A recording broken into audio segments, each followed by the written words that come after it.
You talked about a death certificate a while ago, before we left the room. Okay? Mm-hmm. Well, when I left here, when we went out, I called. There is no death certificate. What we've done, listen to me, what we've done is I've got a timeline of where she was from the time that she left her job to the time it happened, to the time we found her. And I know exactly where you were from the time that you started looking for her and the time that this happened. And you guys are together at the very end when she is murdered.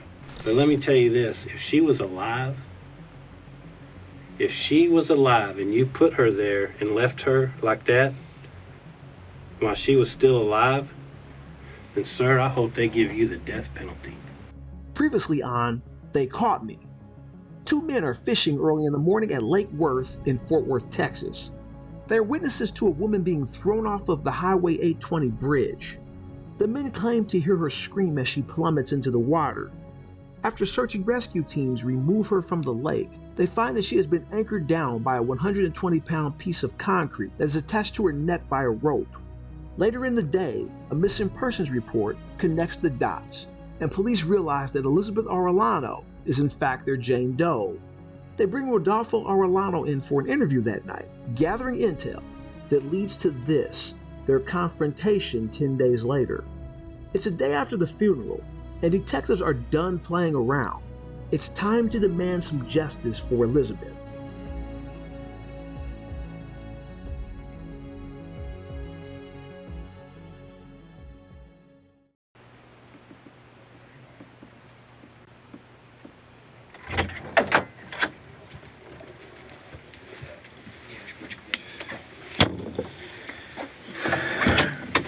Rodolfo. Kind of like last time, I'm just going to introduce ourselves and then we'll get started from there, okay? Today's date is April 26, 2016. Time is 9:12 a.m. We're at 350 West Belknap. Guardian service number 1635723. Also present is Detective EC paid ID number 3023. I already forgot. And I'm Detective Cedillo, ID 3014. And you're still Rodolfo Arellano, correct? Yes, sir. Okay. And you still live at 1409 Jasper. Has your phone number changed, or you still have the same number? Yes, sir. 682-888-9488. Okay. All right, Rodolfo. Just kind of backtrack on how we all ended up here this morning. We went to your house, knocked around 8:15 or so. You answered, allowed us to come in. We asked if you would come downtown and talk to us because we need to kind of show you some stuff, and we needed to talk again, and you agreed to do so. Is that correct? Yes, sir. Okay. And you drove your truck here, and I told you you'd be able to drive away from here as well. Is that correct? Yes, sir. Okay.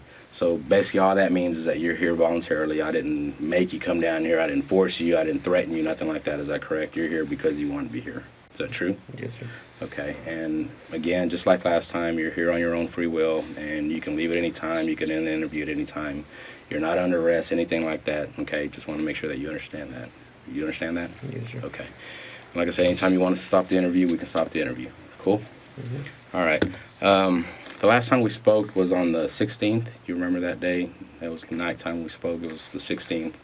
And we had been working long hours, so I didn't take a lot of notes. So I might ask you some of the same questions again, and it may sound like, well, you've already asked me that, but I didn't take a lot of notes. I want to make sure that we're all on the same page, okay? Is that cool? And he did in fact ask a lot of the same questions for the next 40 minutes. So I spared you and edited that out.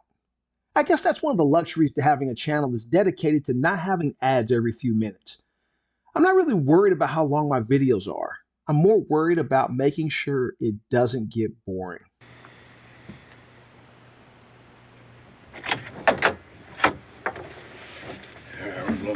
A couple more things.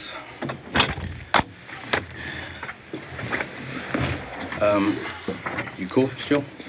Okay.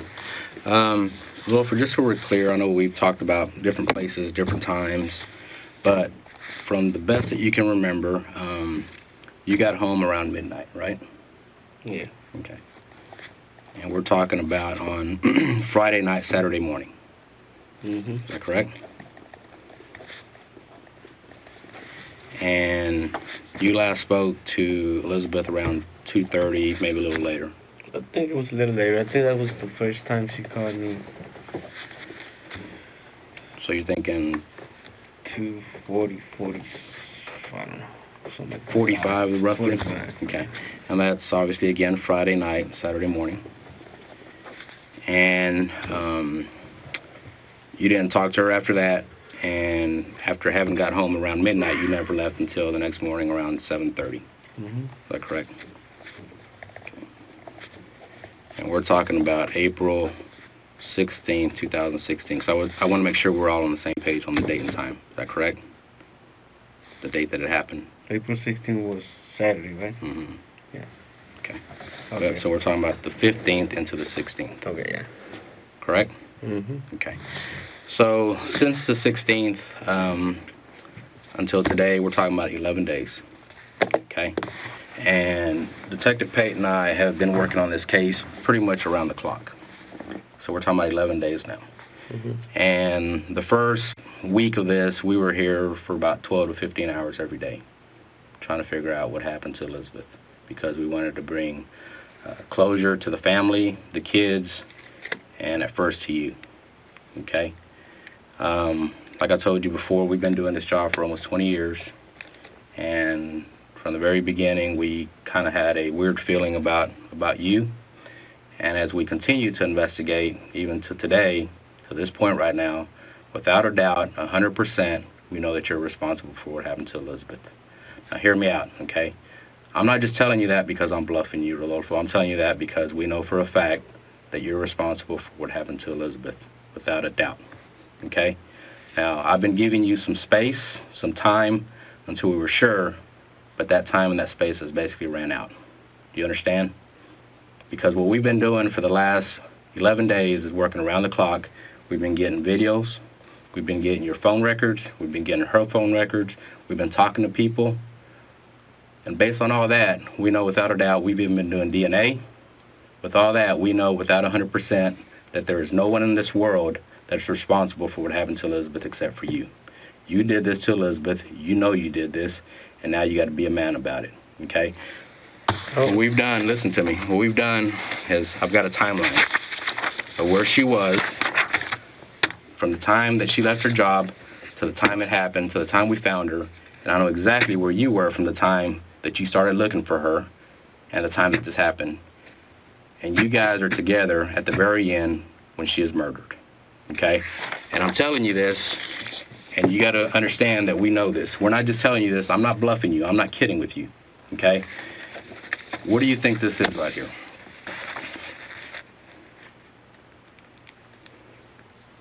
You recognize this building? Okay, I'll tell you. I'll help you out. This is Decatur. Okay, that's... Jasper. Okay. What is that right there? Camera? It's a camera. A camera. A very good camera.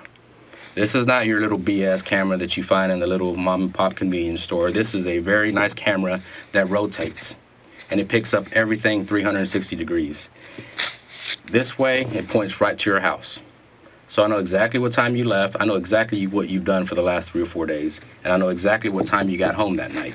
And I can tell you without a doubt that you were not home at midnight, and that you got home way after midnight, and I know exactly what time you got home to the very exact second. Okay? So you've lied to us about where you were doing and where you were at.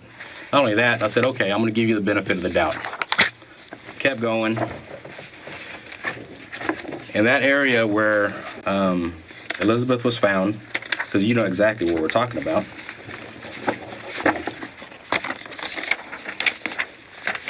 you realize that up and down that freeway, every exit, like you see on the news, there's cameras. Okay? Cameras everywhere. If you don't believe me, I went out there myself after getting what I've gotten, and I personally took pictures of every camera after the exit, after where it happened, every exit that you could have gotten off of, not only gotten off of, passed by. It's going to record everything. Camera, there. If you went to the next one, camera, there. Next one, camera, there. Go on and on and on. So guess what? You're caught, Rodolfo. I know I Without didn't a do it. doubt, you're caught. I Okay? didn't do it. The only question that I have is why I didn't do it. and who was with you when it happened. Because right now, at first I had two people, maybe your brother Jose, or maybe Jorge, but now you're talking about Fernando, so maybe those two guys helped you. Because something like this, Jorge, you got to understand, if you get somebody to help you, it's going to be somebody that you can trust, somebody that's not going to say anything because of the severeness of this crime, the gruesomeness of this crime, okay? So it's going to be either a family member or somebody that you're very close to, like Fernando or Jorge. I don't know how close you are to those guys yet, but I'm leaning towards maybe Jose helped you with this, okay? But without a doubt, I know 100% that you were there. I know that you were going by her job, and you've already admitted that because you knew you had to admit that. I know that you're at her job. Now we're going to experience 5 minutes of audio distortion. You can still make out what they're saying, but there's 5 minutes of it. I didn't want to delete it. I didn't want to edit it out because they're confronting him and there's some important information we're going to hear. But I put a countdown timer to when the distortion's going to go away. Then we won't have to see that the rest of the film. Do you know how cell towers work, phone towers? You know what a cell tower is? Mm-hmm. Okay. I'll explain it to you. A cell tower is basically a huge antenna. Okay. Anytime that you use your cell phone to get service, it has to contact the closest antenna to where you're at, or tower. Do you understand that? And so when you make a call, it's ping. It's what we call ping. It pings to the closest tower. So once I've gotten your phone records, not only did I get exactly where you were when it happened, I can get to an exact couple feet of exactly where you were sitting or standing or parked when all this happened. And I can tell you that at the time that this happened, that Elizabeth disappeared, you were right there at the exact spot watching her. And I know you're there for several minutes, for a long time, for several calls. The time that you told me that you're at home asleep, you're not at home asleep. First of all, because I can prove that you're not at home asleep because this tells me that you're not at home. Not only that, I got your phone tower. You are sitting right there by her parents' house waiting for her. I know that without a doubt 100%, and I'm not bullshitting you. I didn't do it. So what I need to understand is why you did what you did, and you got to ask for mercy at this point, not only from people that are looking at this, but from your family and your kids, because you need to be a man about it and tell us what happened. Why did it happen? Because I know without a doubt you're caught on camera doing this. You're caught on camera going and leaving your house, and I know exactly what time you got home. So this bullshit story about how you got home at midnight, didn't leave until 7 in the morning, that's a lie. Maybe you did leave at 7 in the morning, but I know you didn't get home at midnight. So what time did I get? I'm not going to tell you, okay? I think that I have proven enough to you right now to prove to you that I'm not lying to you. And right now, either you're a cold-blooded killer or you're someone that maybe made a mistake. I don't know, because right now, the way it looks, and this hasn't even hit the media yet. Wait till it hits the media. These people that know you or that don't know you are going to start judging you. And I'm going to put in my report whether or not I believe you or I don't believe you. And right now, I don't believe a damn thing that you told me. Okay? Right now, you look like a cold-blooded killer that knows he's caught, that doesn't want to tell the truth. Okay? And that's understandable, but you got to understand that you got to be honest about what happened. If something happened, didn't mean to happen, and it just happened that way, then I need to know that. But right now, you're the only one, and maybe somebody else helped you. I don't know that yet, and that's for you to tell me. And I need to know why it happened. Because it's over. We're not going away. We're not going to stop talking to you. We're not going to stop watching you. It's over. You got to think about your kids, your 4 kids. They're going to be taken care of. They got their grandma, their grandpa, they got their other grandpa. They don't have their mother anymore because of you. Okay? They're taken care of, but in the end, they're going to want to know what happened as well. And the only person that can tell them is you, because Elizabeth's not here. Everybody makes a mistake in life if this was a mistake. I'm not saying that it was. Maybe it was intentional. Maybe it was planned. I don't know. But it's for you to tell me. I can't fill in the blanks for you. But right now, I can tell you that every story that you've given me the last 2 times that we've talked to you, or 3 times, is all a lie. I know that for a fact because I have you at the scene. I have you at the scene of the crime. That's not a lie. Okay, then what happened? Why did this happen, Rodolfo? I didn't do it. Okay, well then who did it? You know who did it. If you didn't do it, well, without a doubt, we know 100% that you're responsible for this. Here's the thing, Rodolfo. Look at me for a minute. Turn around here and look at me for a minute. We not only have investigated you over these last 11 days, we've investigated everyone involved, including Elizabeth, okay? Including her friends, including the people she was running with, including everything she was doing. We have the same video of her as we do of you. We have backtracked all the steps that we can, okay?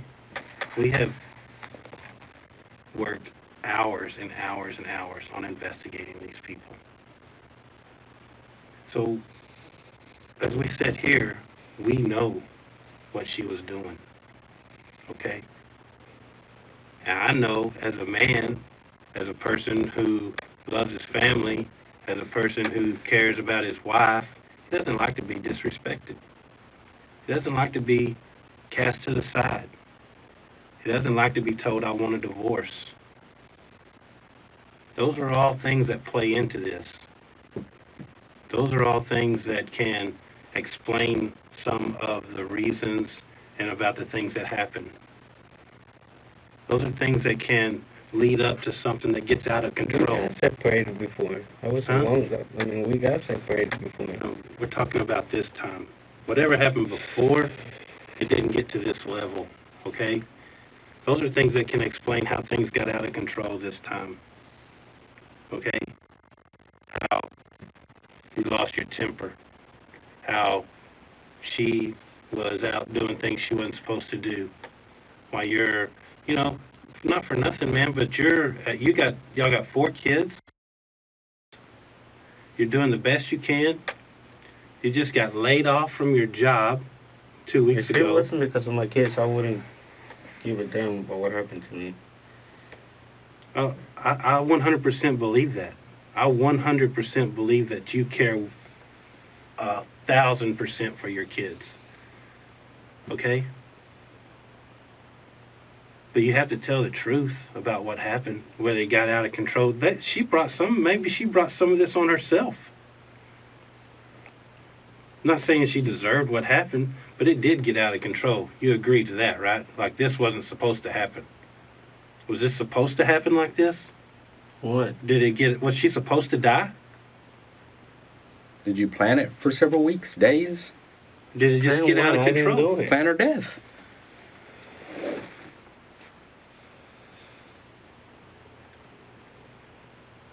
You can't deny the facts, okay?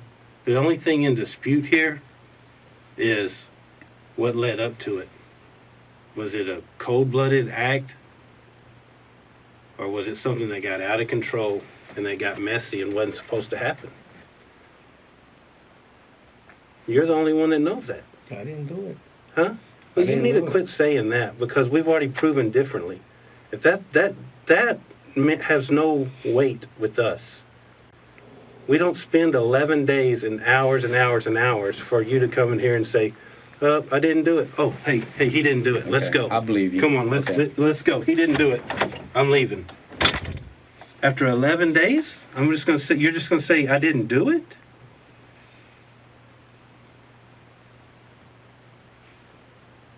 That's not the way this works.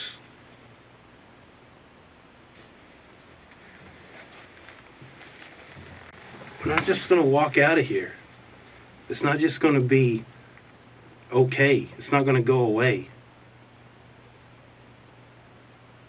I can tell you this, Rodolfo, regardless of what you tell us, I gave you my word, and I think by this point you should be able to trust us and believe us that we're going to do what we say we're going to do. And do you remember what I told you when I went to your house? That you were going to get to, when you got done, you'd be able to drive, and, that's why you were allowed to bring your truck. You believe me? Remember when I told you that? Mm-hmm. Okay? And I'm keeping my word like a man, because I expect you to do the right thing and be a man as well. Regardless of what you tell me today, whether you admit to what you've done or don't admit, regardless, it doesn't matter to me, but you're going to get to leave, okay? And we'll deal with that later, okay? We're trying to make this as easy as possible for everybody, for you and for your family and everybody, okay? And I know that right now in your head, the only thing you can think about are those kids. And maybe that's why you don't want to tell the truth and you don't want to tell us what happened, because you're afraid of what your kids are going to think down the road. Okay? Those kids have already gone through a lot. Okay? We don't need to let them start not forgetting, because they'll never forget their mother, but start getting a little bit more comfortable with what's going on. And then 2 or 3 weeks from now, hit them again when something different happens with you. We don't want to do that. We want to try to get this done as soon as possible right now while they're still grieving and trying to cope with things, and they have family and their grandma and grandpa. So I know that's why it's in your head right now, why you don't want to tell us the truth about what happened. But we, like I told you, without a doubt, we're not looking at anybody else except for you and maybe one other person that could have been with you. Because something like this, I don't know if you could have done it yourself. Maybe you could. But maybe there was somebody else, and we got to continue that. But without a doubt, I know for a fact that you're responsible for what happened. Do you believe me when I tell you that we have you on video? Do you believe me, Rodolfo? You don't believe me I have you on video? Okay. You don't think I know what time you got home that night? You think I'm lying to you? Rodolfo, look at me, bud. Do you think I'm lying to you, sir?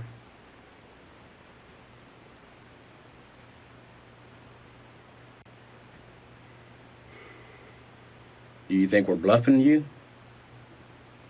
Do you think we've been doing our job for the last 11 days?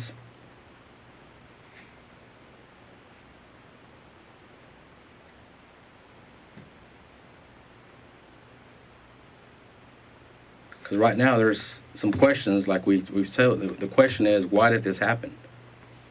If this is something that you were planning for 2 or 3 days, and then you carried it out, you waited till the perfect opportunity when she was away from the kids, and you carried out your plan, and we need to know that. Or if this is something that just happened spur of the moment, you flipped out, you were mad because first of all, she was ignoring your calls. She was out hanging out with friends after hours. I'm sure you're aware of that. You just hadn't told us that. I'm sure you're aware of that. Then you see her come home at the time that she comes home. And I know that you confront her, and then something else happens after that. I'm not going to give you everything that we've gotten, because that's your point to fill in the blanks. But we know either something happened just spur of the moment, or you had been planning this for several days after she left you. So it's one or the other. And you don't want us to have to fill in those blanks for you and assume the worst.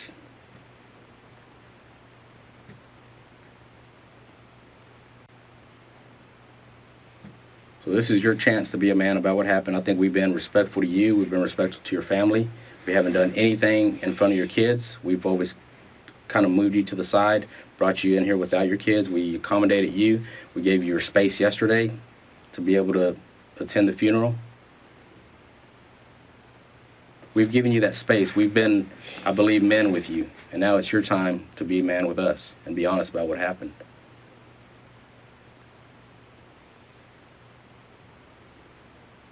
Because right now, just sitting there the way you're sitting with nothing to say makes you like a cold-blooded killer. That is now, the reason that you're sorry right now is because you got caught, not because of what you did. Because right now, the way you're sitting, sir, you look like a cold-blooded killer to me that doesn't give a damn, and you're thinking about how you're going to get yourself out of this. Well, I can tell you that you're not. Thinking about my kids. I know. That's big. That's what I'm thinking about. Who's going to raise those kids? Grandma and Grandpa? Thought it was going to be me, but apparently not.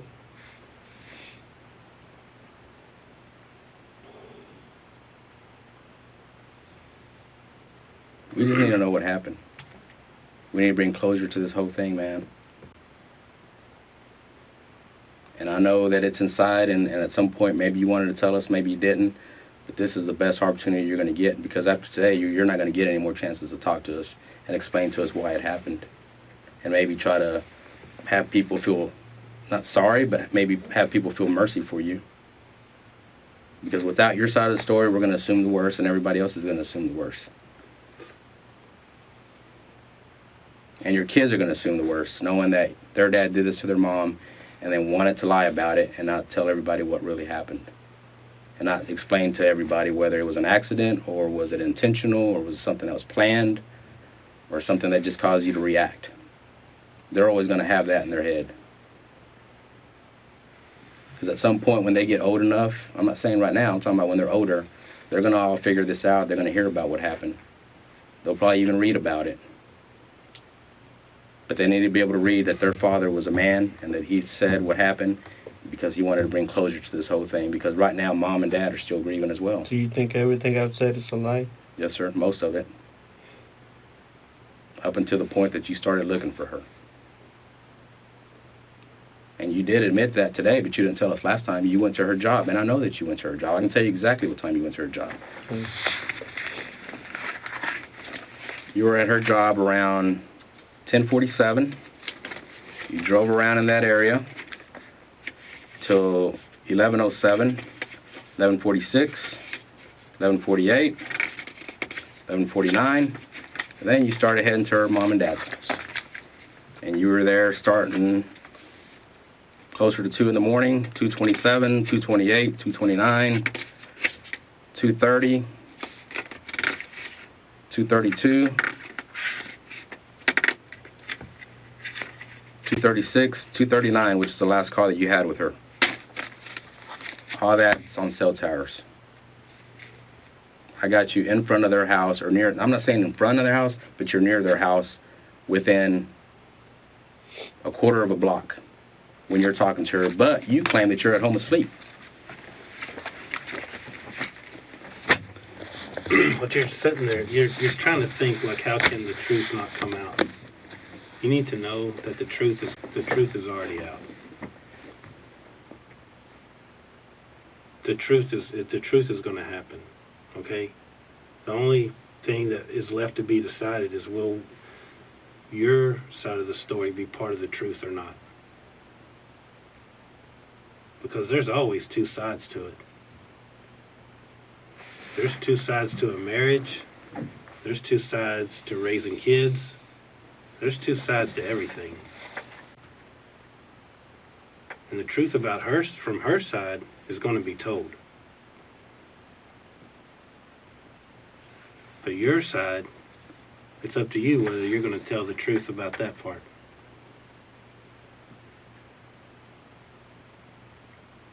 And you're thinking you don't want your kids to hear that? You don't want your kids to know that? Well, the opposite of them hearing it and knowing it, I wish that I could protect those kids somehow, just like you're sitting there thinking right now, but I can't. But for you to say nothing is worse than telling the truth.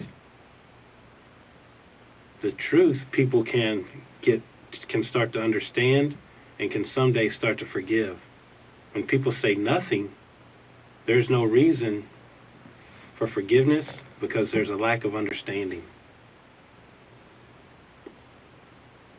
When we whatever happens the next couple of weeks or a few days or whatever, if we ever get to a point to where this goes before other people that are making decisions, they're going to want to know what your side of the story was.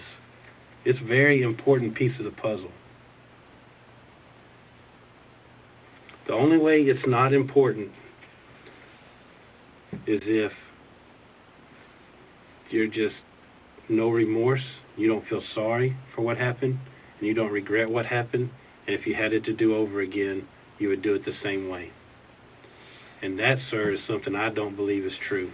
I believe 100% that if you could change the events of that day, the 16th of April, 15th of April to 16th of April, I believe there's nobody in the world who would change those events more than you would.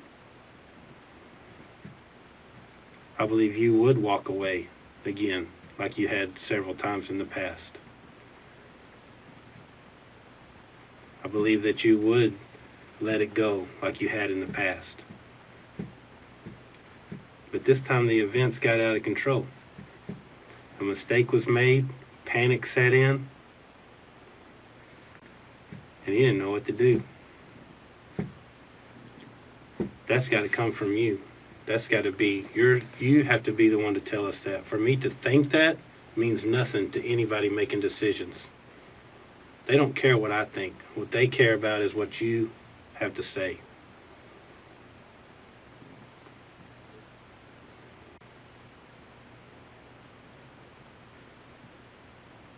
I've seen the family that you come from, the family that you've raised, the family that you're a part of. I've seen a lot of good people. I know that they are a forgiving family. They are a family of love that takes care of each other, a family of understanding. But to not have a story and to not have an explanation gives them no opportunity to do that. I know that I have the best family and friends in the world. And they're going to be there for you regardless. Do you believe that? That they'll be there for you regardless? They've already been there for you. While we've been working the last 11 days, they've been there for you the last 11 days.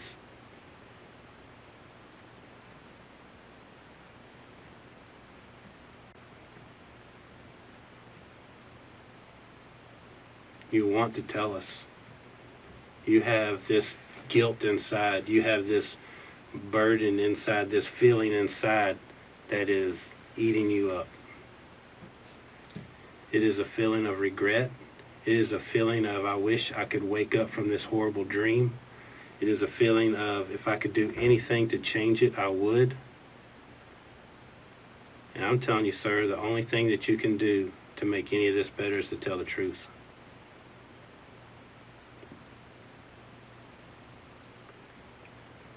Because there's no question out there except for your side of the story. And that's very important. It has to be something that comes from you. It can't be, there's no amount of days that we can work, no amount of hours that we can work that can make you get past that guilt. The first step to getting past all that is to admit that it needs to be dealt with. Do you agree that the feelings that you're having need to be dealt with? Don't you think that?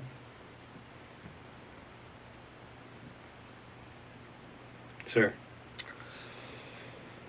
at least look at me. Well, I've given you nothing but respect. I know. Okay? I know. And I'm still giving you respect. But you can't even look at me in my eye when I speak with you. Okay? You're a man. You're not a man that was raised to be disrespectful. But your guilt and your shamefulness prevent you from even looking at us. Not that. I just know that I'm not a killer. Well, then tell me what happened. Tell me about how it was a fight and it wasn't supposed to be a killing. Give me something. If you're telling me you're not a killer, tell me how I can prove that. Tell me how I can believe that. You have to give me some details. What we can tell you right now, Rodolfo, is that we know that there was a struggle. We don't know why the struggle happened. Maybe she initiated it, maybe she didn't. Maybe you're the one that initiated it. We know there was a little bit of a struggle right before this happened to her. And that's all going back to DNA and biological evidence that we have to prove that. So this is where it's your opportunity and your chance to explain to us why it happened. If it didn't mean to happen this way and then later you're like, crap, now what do I do? We've had cases in the past where people have done similar stuff and then they react and they try to cover their tracks by doing other things with the person. We've even had cases where people have overdosed and people think, oh shit, I'm going to get in trouble because this guy overdosed. So then they go and try to destroy the evidence by doing certain things with the person. I don't know that that's what happened in the situation if you didn't already have it planned, but if this is something that caused you to react, you're like, oh shit, now what do I do? And you had to do what you had to do to save yourself and save the kids and everybody else, and we need to know that. But right now, it looks like you planned this whole damn thing. That you went and attacked her, you grabbed her, you took her, and you did what you did to her. You didn't want to hurt her, did you? Are you a person who wanted to hurt Elizabeth? That's a yes or no question. No. Okay. Did you just want to talk to her? Did you want to know where she was all night? Were you upset because she left the kids by themselves all night? I mean, that's stuff that husbands and wives usually argue or discuss. Why did you leave the kids all night? And that sometimes leads to other things. But we got to be able to understand that. And that would prove that that's not something that was planned. They just started arguing for whatever reason.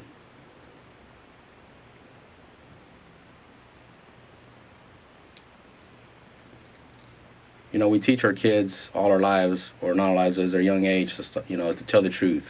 Don't lie. Do what you're supposed to. Do the right thing. Mm-hmm. But then as we get older, we start kind of veering away from that and maybe telling a lie here and there because we try to protect other people or try to protect ourselves. But this is not a situation where you got to try to protect yourself, because we know without a doubt that you're responsible. And if we wanted to just lock you up and not give you a chance to give your story, we would have done that. But first of all, we were trying to give you space and respect yesterday with everything that was going on. We could have we got some additional evidence late last night. We could have went and knocked on your door, interrupted the reception or the family, gathering that you had at your house yesterday, but we didn't want to do that. We wanted to give you your space. We wanted to respect you. So now it's your turn to respect us and respect the investigation and respect what's happened to Elizabeth and do the right thing. We know that you screwed up, Rodolfo, but this is the best way to do the right thing, is to tell us why it happened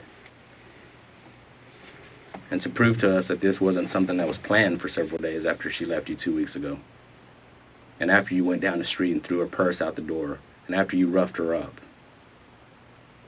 Or not out, out the window down the street. We know about all that.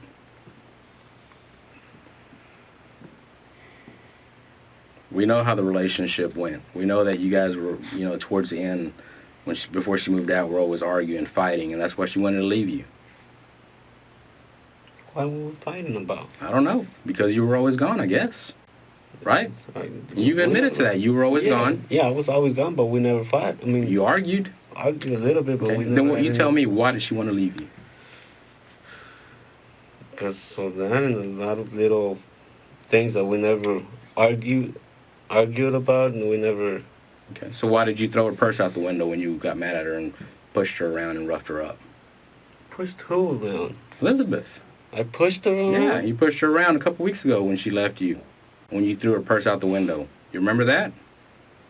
You remember her friends calling her and say, hey, we found your purse? You remember doing that?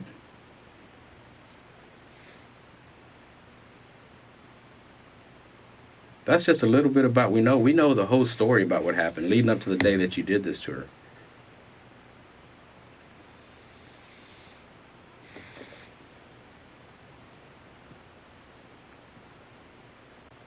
Because right now the way it looks is we're going to write it up that basically you're a cold-blooded killer. There was no remorse, there was no signs of anything, even going back to the day that we told you we found her. Do you remember the question that you asked me that night when I told you we found her? When we were sitting in your living room? Mm-hmm. You remember asking me or telling me anything after I told you that? You know why you don't remember? Because after I told you that we found Elizabeth dead, you didn't ask me one single question. Not one question. Now, where is she? Where did you find her? What happened to her? Where is she now? I asked him.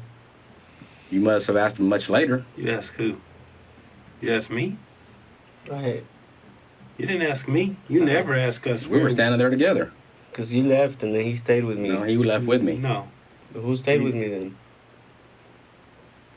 We both left.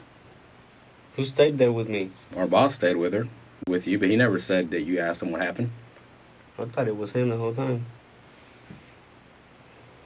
You didn't ask one question, and we were there for another 5 or 10 minutes after I told you that, standing with you in the living room. And then we saw you the next day over at your in-laws' house. The first question that Fidel starts asking is, how's it going? You never once even said anything to us until we engaged you. You never said, hey, how's it going? What happened? You know why? Because you knew how it was going. You knew what happened. You knew where she was. People that don't ask those questions is because they already know.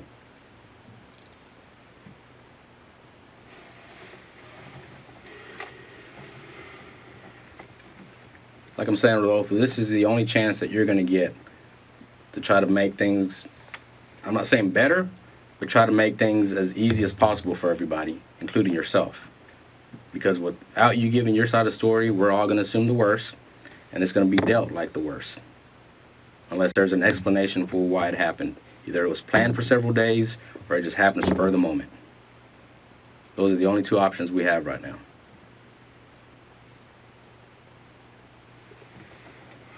You know where we found her, right?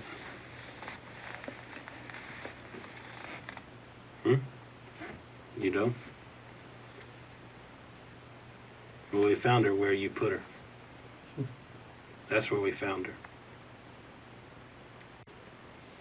And there's a dozen, maybe even more things that lead me to believe that you're responsible for this, okay? But one thing, I'm gonna give this to you. You talked about a death certificate a while ago, before we left the room. Okay?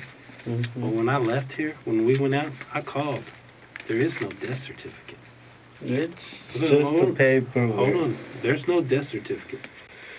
Okay? No, I know, because she told me she was going to come in a couple of days for that. Well, not only is there no death certificate, there's no mention of how she died. There is.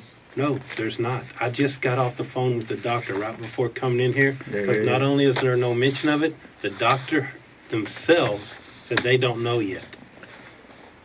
But you told us. There is. You mentioned it may before not be we a left death here. certificate. It's a piece of paper. You mentioned. It's not written up anywhere. Yes, it is. No, it's not. It is. I signed that paper. I checked her Social Security to make sure that it was. And what does it hers. say? And what does it say? It gave us the location. And what else does it say? Just her information. You know what it doesn't say? What? It doesn't say anything about how she died. Joanna was the one that told me that. I'm not sure if she got it from there. You told us No. a while ago how she No. died. Okay? But here's the biggest difference. Here's the big thing to me. Where you put her, the way you left her, it's one thing if she was dead and you put her there and left her like that. I can understand that. Because if that happened, then it is something that it was a fight, it was a scuffle, it was went wrong, I panicked, I didn't know what to do because now she's dead and I got to leave her here like this and I hope nobody finds her. But let me tell you this, if she was alive and you put her there and left her like that while she was still alive, then sir, I hope they give you the death penalty.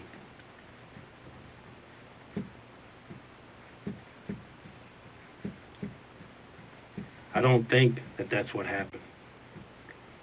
But without you telling me, how will I know?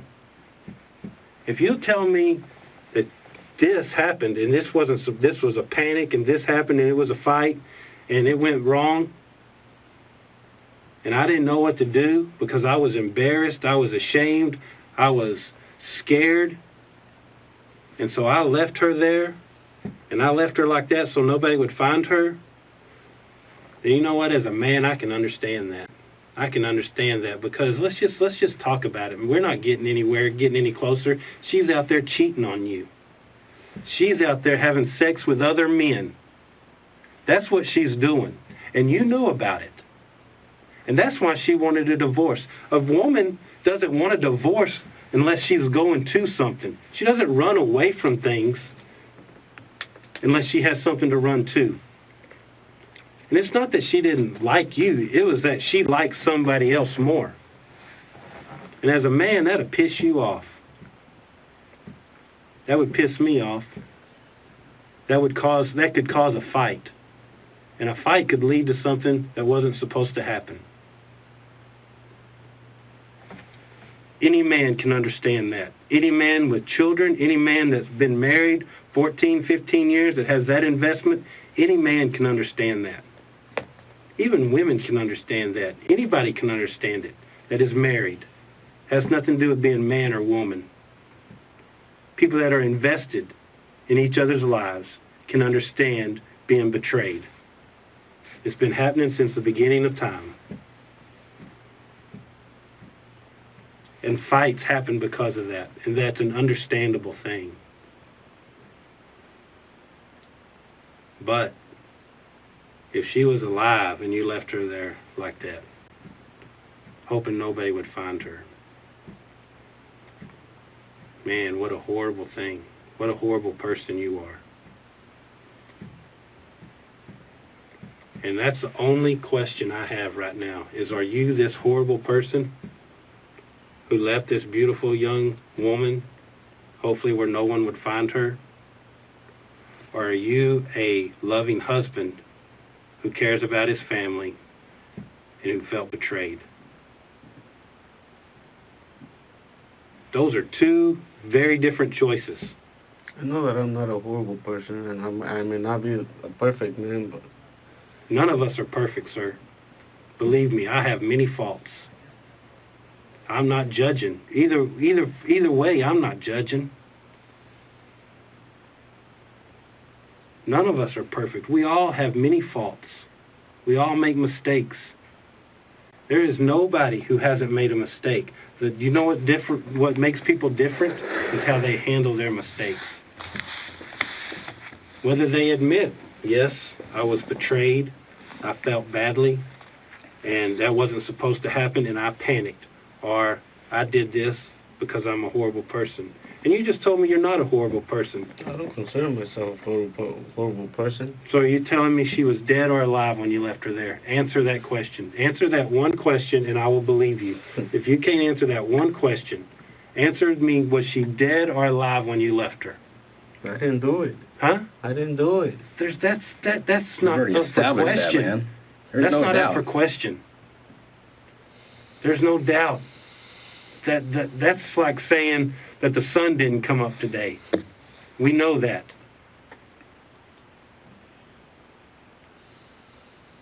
The question is, was she alive or dead when you left her?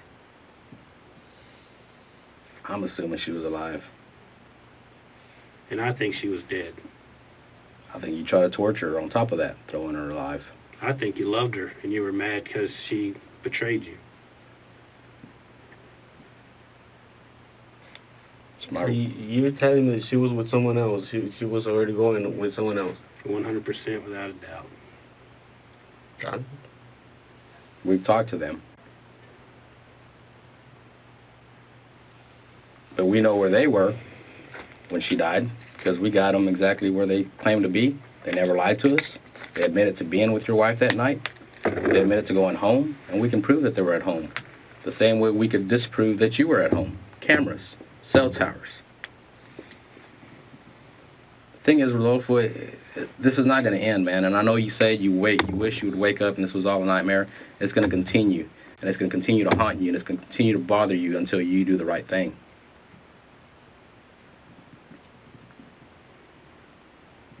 And you think by sitting here not saying anything it's going to make things better. It's not. It's actually making things worse for you, because it's making you look like someone that doesn't give a shit. We've had people in here that have killed 2 and 3, 4 people at one time and have come in here and asked for forgiveness and done the right thing by telling the truth. But you look worse than they do right now.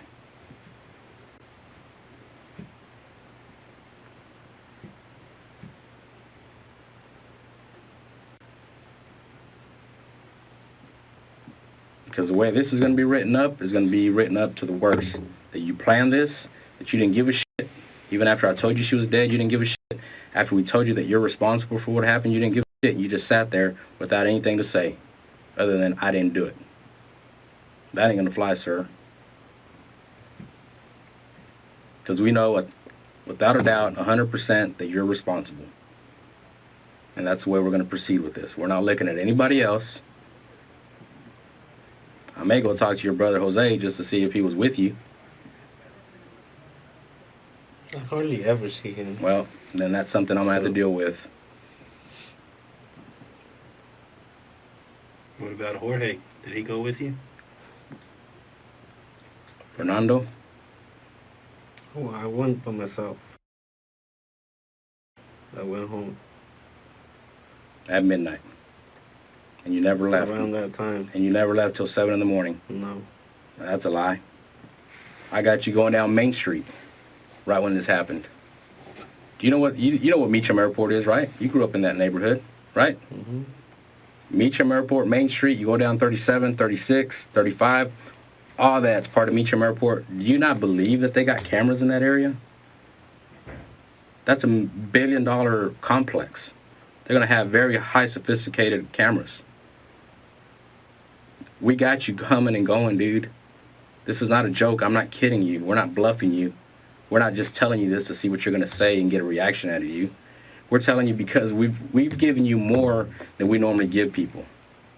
Because this case is different than all the other ones. This is one of the worst ones we've seen. And even when I called the doctor to tell him what we had found, he didn't believe what we had found.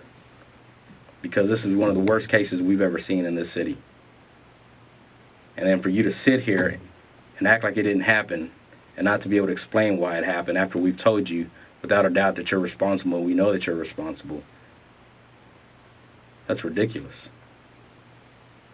I know you want to be a man about it, you want to be a macho about it, you're not saying anything. That's fine. But that's going to make things worse on you and your family and on your kids by sitting there and not saying anything about what happened and at least asking for a little bit of forgiveness.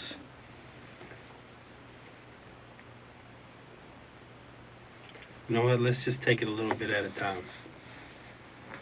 When you were sitting over there near her parents' house, texting her, calling her, waiting for her to get home. I don't know if there was text or not. I know there's calls. Waiting for her to come when she said she was going to go get the kids. You either wanted to kill her or you wanted to talk to her. Which one was it? You just wanted to talk to her? You didn't want to kill her, did you? I'll give you that. There's no way you wanted to kill her, was there? Can you answer that? Yes or no? Did you want to kill her? Yes or no? If you can't answer that, then I don't know what we're doing. It's an obvious answer, right? That was how you were asking the question. Okay, but when you were waiting for her to get home, you didn't want to kill her, did you?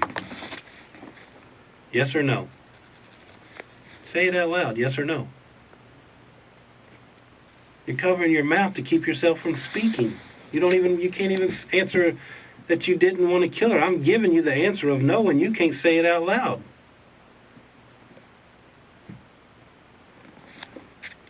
I believe all you wanted to do was talk to her. And it's obvious. 10:26, you call her, she doesn't answer. 10:39, you call her, she doesn't answer. 10:47, you call her, she doesn't answer. 10:46, you call her, she doesn't answer. 10:48, you call her, she doesn't answer. She doesn't call you until 2:38. And then that's probably the call that you missed. Text in between those times. There's no text messages. No. 11:47 is the last one you send to her when you ask her, are you okay? And that's when you're sitting there watching her. So when was the last time she texted me? Well, you know that. So on my phone, I couldn't answer that question right now. Okay, so 11, do you ever text her after, are you okay? No. Okay, that's at 11:47. That's the last one. After that, you start blowing up her phone. 2:28, 2:30, 2:36, 2:39 are all the calls. But Detective Pate's asking you, when you're blowing up her phone, even starting at 10:26, outgoing, outgoing, outgoing, outgoing, are you just wanting to talk to her, or are you planning on doing something to her? I don't remember calling at that time. Well, I can tell you that you did. And I can tell you that at these times, around 11, you're over there watching her at her job. You're looking for her. Because that's not the direct route to your house from Jorge's, taking 26. That's not the direct route. The direct route is Broadway to 820. You can go up Beach. But you wanted to go 26 because you wanted to go see where she was, because at 10:26, 39, 47, she's not answering your call. So you know what? I'm going to go see if you're at work. And that's all we're asking you. When you're trying to get a hold of her, are you just trying to talk to her, or are you planning on already killing her? I don't even remember calling her. Okay, well, I can tell you that you did, and those are all phone records. This has come from the phone company. I I didn't call her that many times. I can tell you that you did. That's easy, man. Not only is it on your phone, we've gotten the actual official documents from Verizon.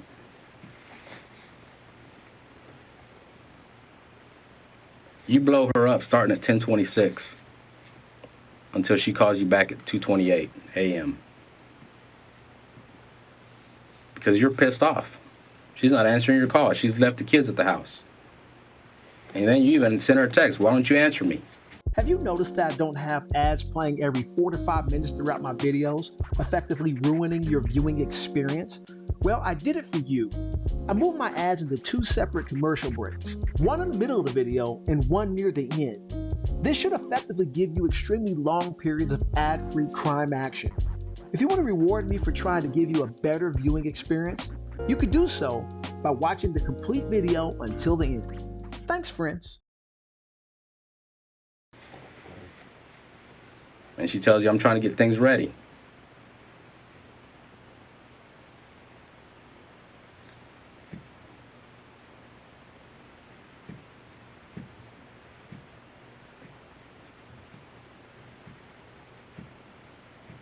So you think by sitting here and just being silent is going to help you. This is not helping you at all.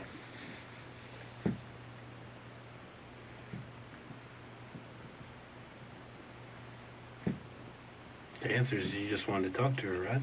Is that true? I don't know unless you tell me. Did you just want to talk to her?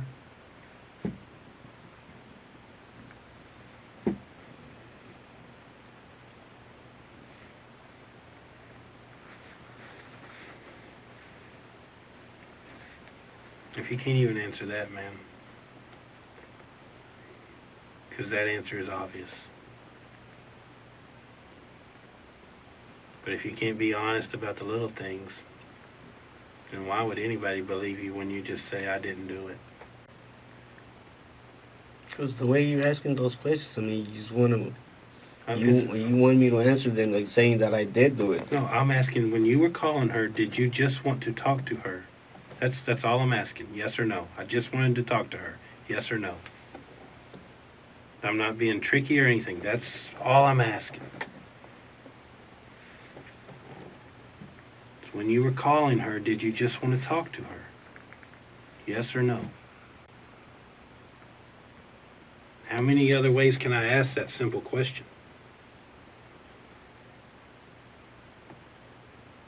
The phone records aren't in question. There's no doubt that you made the calls, that the calls went from your phone to her phone.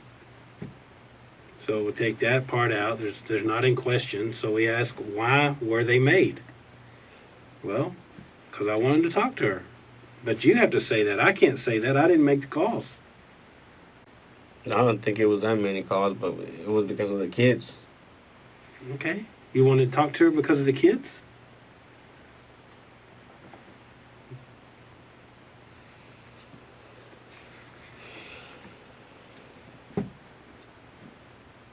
You have to say.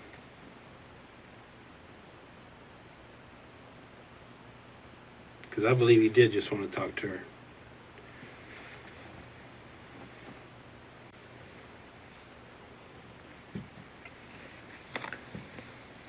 Starting on that Friday morning at 7:57, that was the first time you talked to her. I think you told me that, right, before she went to work, on her way to work? Yeah, I think we talked every morning. So from 7:57 that morning, which is the first time that you talked to her, until the last time you talked to her, that whole day, there was 15 calls. Okay? You may believe me, maybe you don't, but that's what the phone records show, and that's what your cell phone shows. 15 calls that entire day, whether she's calling you, you're calling her. Okay? After you found out that she's dead, not dead, missing. After you found out that she's missing, how many times do you think you called her?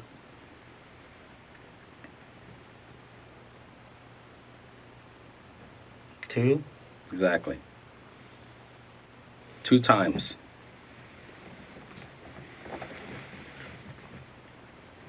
Do you not see what we see? You know she's alive, you're calling her 15 times, you're talking 15 times. After you know that she's dead or missing, you call twice. And you know why you did that? And we see it all the time. Because you're trying to cover your tracks. So you can come in here and tell us, look, if I did it, why would I call her? Or maybe you accidentally butt-dialed her, I don't know. But you called twice, which doesn't make sense. If you know that your wife is missing, they found her car, they found her phone, they found her purse, and she's missing, So guess what? Why would I want to call her? Well, at 9 o'clock, you didn't know they'd found her phone. You didn't find that out until 11 o'clock that morning. Mm-hmm. At 9 o'clock, you're calling her twice. That's it. And you don't even know about the car, about the phone, until the officer finds it. And that's like at 3 or 4 o'clock in the afternoon. When your wife is missing and nobody knows where she is, you're mowing grass. You're seeing if somebody wants to go eat. You're taking, you want to go eat breakfast. You want to go to the park. You want to go to the cemetery. You're not looking for her. You're not concerned about her. You're not questioning where she is. You're not trying to call her phone. None of that. Even if her phone was dead, if you had tried to call it, it would have come up. But you didn't. You didn't do that. And that next morning, after you've gone to the store in Saginaw, to the steel store, you still at that point don't know whether or not she made it home. You don't know whether or not your kids are okay because they're not at your house like she was supposed to bring them. So anybody that would normally drive, if you're going in that direction, normally you would have probably went by the house just to get on an idea, hey, did she make it home? Is she okay? But no, you didn't care. You kept going. Knowing that she's 1 block, 2 blocks off Main Street, you could have easily gone down that street to get to your mom's to see if she was home or if she was okay. But you didn't do that because you knew she wasn't okay. You knew she wasn't home. It was too early. Too early to see if her car's there? You know she would have been home. You could have passed by. I guess I could have. You didn't have to, though. What you don't realize, Rodolfo, is as soon as you did what you did, somebody saw it. So we were there pretty quick. We weren't there quick enough to save her, but we knew exactly the time that it happened. That's why we knew what videos to start looking for. And we got you bright as day on camera, every step of the way. Somebody was there when it happened and saw it. Now, you may think I'm bluffing you, but that's fine. But you're going to find out down the road that someone was actually there and saw it.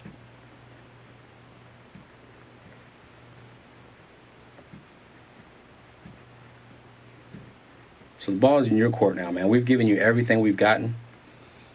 This is your opportunity to give your side of the story, not let us have to tell your side of the story. Because I can guarantee you the way I'm going to write it up, it's not going to be very pretty. It's not a choice. All you can do is write the truth. The truth is what's not pretty. We don't pick it. We take every fact that's given to us and put it on the paper. The picture paints itself.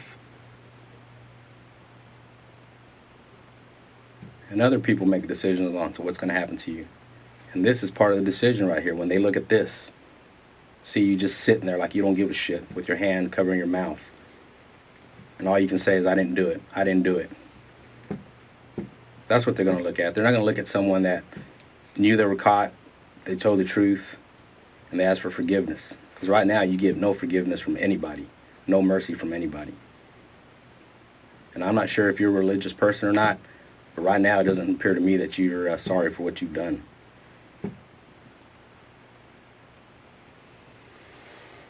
Either you or Elizabeth one were religious. There's a crucifix in your house. Hangs right there by the kitchen, a big one. I bought that one in Mexico a long time ago, 7, 8 years ago. Well, there's 2 things, the foundations of that religion: justice and mercy.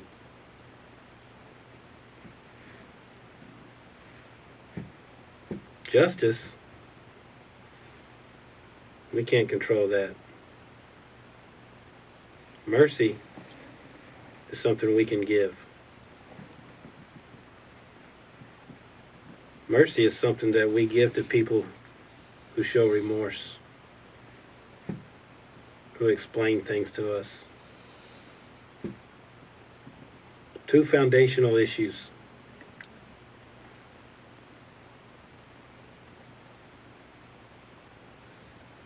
Justice and mercy.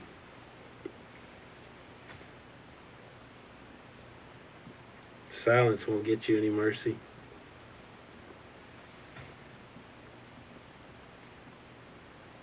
What do you think we should do with you now?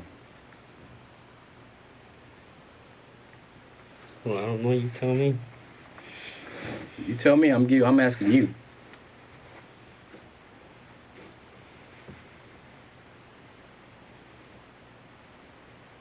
I am just wondering about my kids, man. tell you the truth, I don't give a shit what happens to me. What do you think should happen to your kids?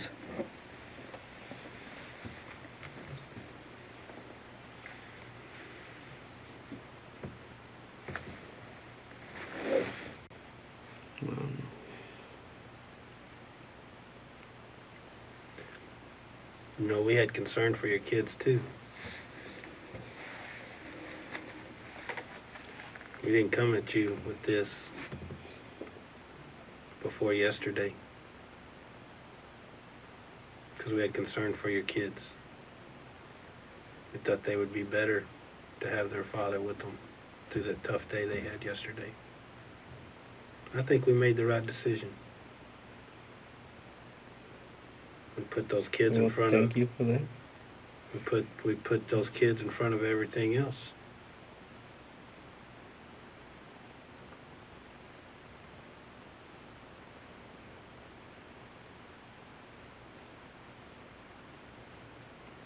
And I think it's time for you to tell the truth, man. Get it off your chest.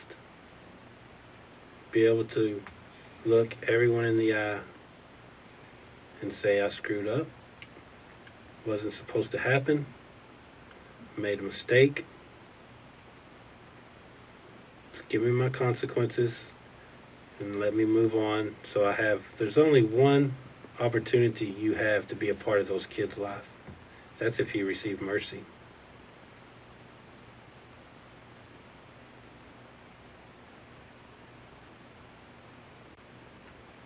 I don't get to, I'm speaking a little bit out of turn here because I don't get to make these decisions. I want to be very clear about that. So I'm not offering anything. I'm not promising anything. I'm not saying that I have the ability to do anything about this. But I know you to be a good father. And if I could choose, I would choose for you to be a part of those kids' lives again someday. If I could make that choice for you. I can tell you that no one is going to believe me in what I'm saying if you don't tell the truth.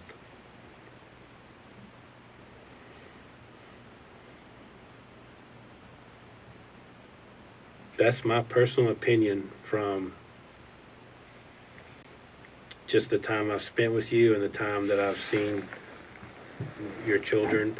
I know where your children go to school. I've spoken with some of their teachers. I know how much your boy enjoyed playing for Mr. Gaska. I know that the things that he has participated in. And I know that he wouldn't be the person that he is if not for a good father. That's my personal opinion. Because I've seen other kids on these streets who aren't what your kids are. And when I look at the home life, I don't see a father involved. So that's why I would choose for you to be a part if I could someday. I would extend mercy to someone who tells the truth.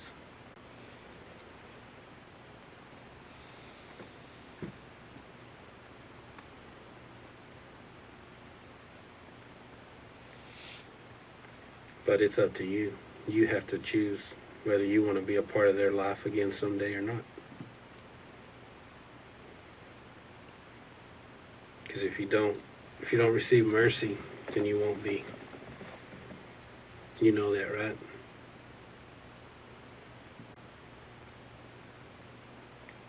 The marriage is over. You threw that away. Maybe she threw it away. But don't throw the kids away. You're sitting there, you think your silence is protecting your children, and I'll tell you, your silence is destroying any chance of a relationship you ever have for your children. If you want to think about your kids, and you want to have a chance for a relationship down the road, then now is the time to tell the truth.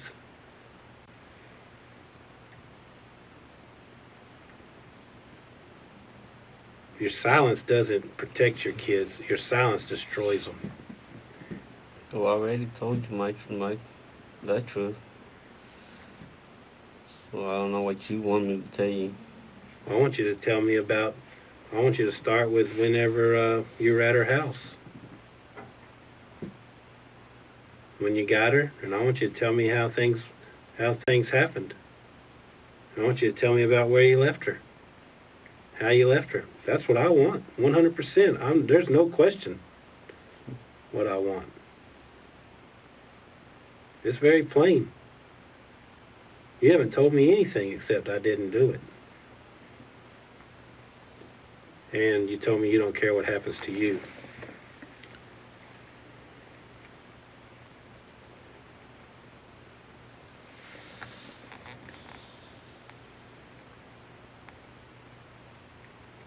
I'll tell you normally that I sit in this room, and when people are just like, I didn't do it, I don't care, I don't, do what you will with me, it doesn't matter, I'm usually like, all right, see you later, bye.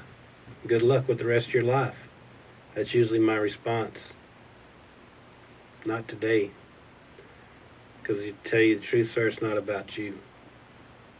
It's not about me. It's not even about Elizabeth. It's not about Detective Cedillo.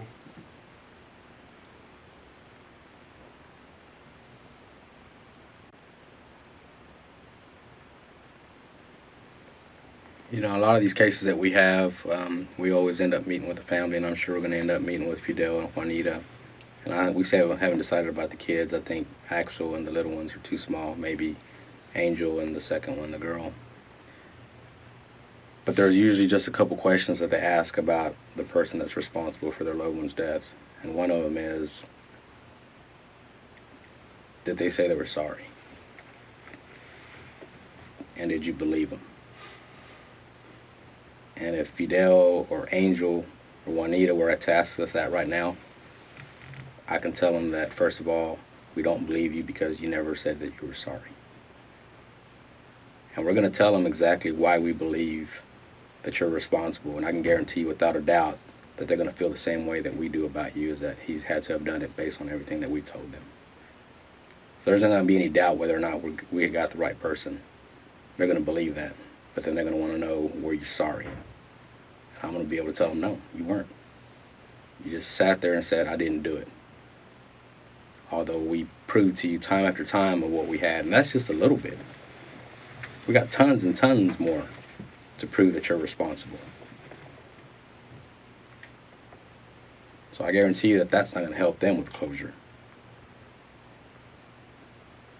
Knowing that the person that took their loved one out of their lives is not being responsible, or even saying that they're sorry for what happened.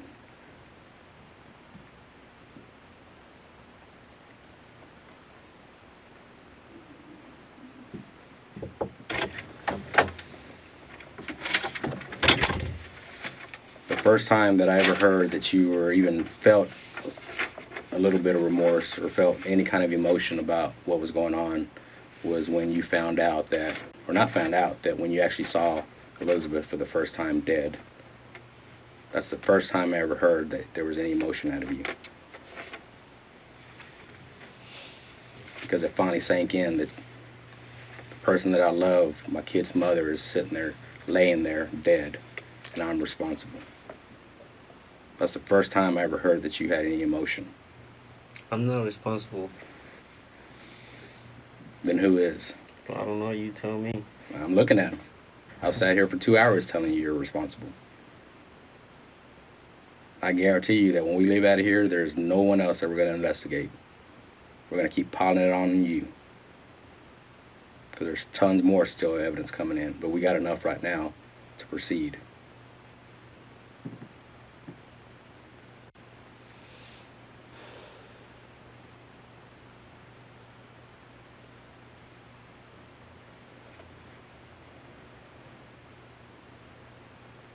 Have you once ever called us since we first met?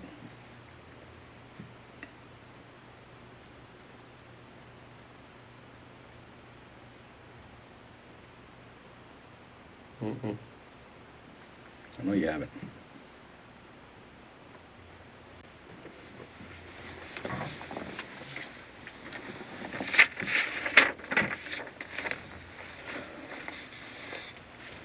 You know, when we downloaded your cell phone the other night, we got all your pictures, and I don't know if you can see it, but there's some tape right there. Okay. We printed this one from your phone, and you know what we did? We put it up right there by our desk to remind us for the last 11 days about who we were working for. We were working for him. We were working for her. And he's too young right now, but he's going to eventually understand that we worked 11 days straight to find out what happened to his mom. We worked for him. We worked for them. And every day it reminded us that we need to keep working. And when we were tired, 11, 10 hours into this, we kept going. 12, 13, 14, 15 hours straight until it was time to go home. And then we came back early again and started again. And the first thing we saw when we sat down was this picture. That we were working for them. And maybe right now he's at an age where we'll be able to explain to him that we were able to solve this. And I hate to tell him, but their father's responsible. But eventually, even him, he's going to want to probably talk to us at some point. And I hope to tell him the same thing, that you came in here and it took you a while because you were worried about them, worried about yourself. But in the end, you told us the truth. Because right now, they're going to grow up the rest of their life wondering what really happened and why it happened.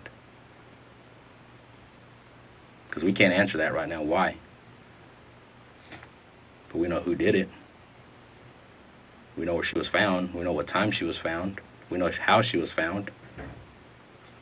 We may not give them all the gruesome details. We'll be able to give them some, but we can't tell them why it happened because you sat there 7, 8, 9, 10 years ago and sat there and just said, I didn't do it, I didn't do it. But by then, they would have seen all the evidence that proves that you did do it. And they'll always wonder, why didn't my dad tell the truth? After we grew up, you know, being taught, tell the truth, don't lie to your parents, don't lie to your teachers. But yet my dad sits here and can't be honest about the one most important thing in our lives, our mother.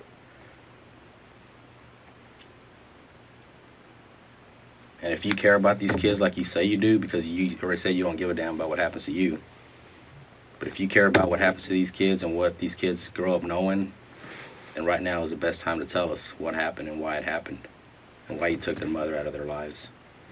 Was it something that you were planning or something that just happened?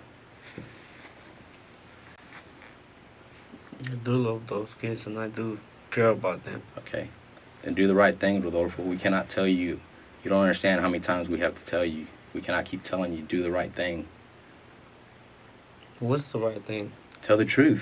What truth? The truth about where you were at 2 in the morning. Because you were not at home. I can already prove that. I've already proven it to you that you were not at home. You can't even prove where you were at 2 in the morning.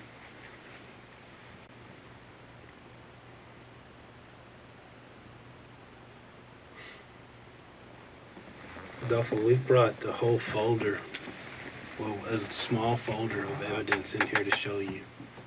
Very small amount.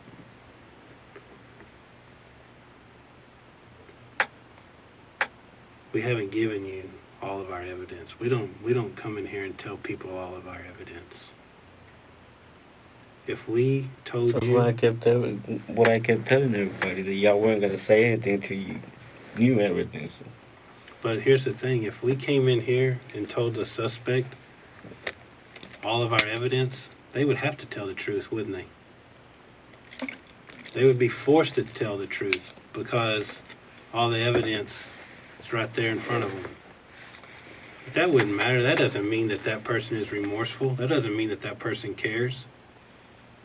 That just means that they're sorry because they got caught. And I'm not going to give you our big evidence, our big stuff. We're not going to give it to you. But I promise you it's there. And you're a smart enough guy to know that there's no doubt about it. We talked about a while ago about who this was not about. There's only the thing that it is about evidence. It's not about what I think or how I feel.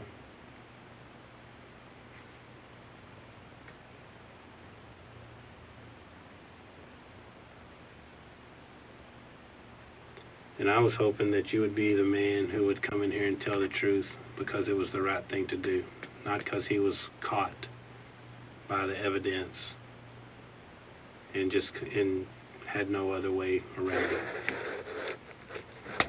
it. You know, you were on our radar from the very beginning. And I don't know how much we can stress to you that from the very beginning, we gave you your space. We respected you. We respected the Galvan family. We could have easily went to them and said, hey, you might want to kind of push Rodolfo to the side because he's on our radar. But we didn't do that to you because we knew that you were possibly still hurting. We felt like maybe you had made a mistake and you needed somebody to lean on. It hurts a lot. I mean, so we didn't do that. We gave you your space from the very beginning, from the night that we told you that you showed up at their house. We didn't tell them, hey, be careful with Rodolfo. We didn't say don't allow him over here. We continued to let them include you in their family. Up until yesterday when towards the end of the afternoon, we were pretty close to figuring out that it was you. But we still gave you that space with the funeral and the kids and everything that happened afterwards. Thinking that you were at least human, that you had some kind of feelings, you had a heart, something inside that would make you do the right thing later. But we were wrong. We should have probably just nabbed you from the very beginning. I don't think so. Well, I thought he was going to come in here and do the right thing. Well, he said it hurts. I appreciate that. Tell me about that what you just said. You said it hurts a lot. Tell me about that. How is that not going to hurt? Tell me about what hurts. I just lost my wife, my kids. I'm about to lose freedom. And freedom is not what hurts.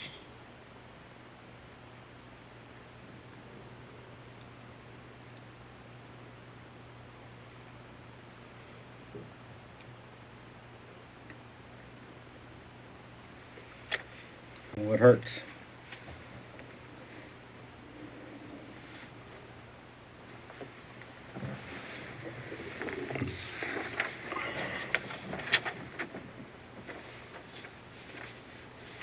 Out of those three things, what hurts the most? Kids and Elizabeth. What do you miss the most about Elizabeth?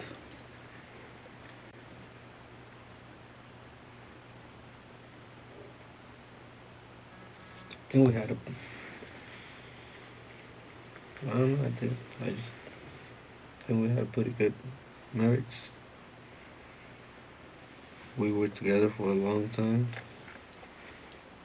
I'm not gonna forget that overnight. High school sweethearts.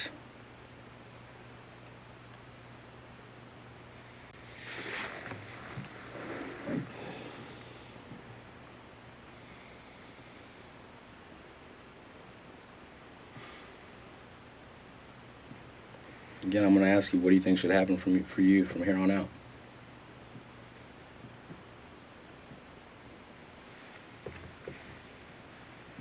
Well, I don't know, you tell me. That depends.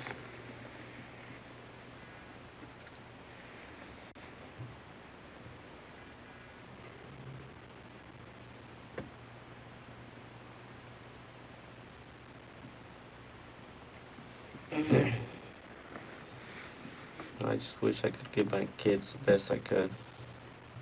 You wish you could do what for your kids? Do anything I could for them. Well, that's kind of the reason we're here. So they're gonna keep me away from them. Well, we have to meet with people that are going to make decisions about this. That's one of our next steps. Like we said, you're leaving here today no matter what. 100%. Your truck is out there, you're driving away.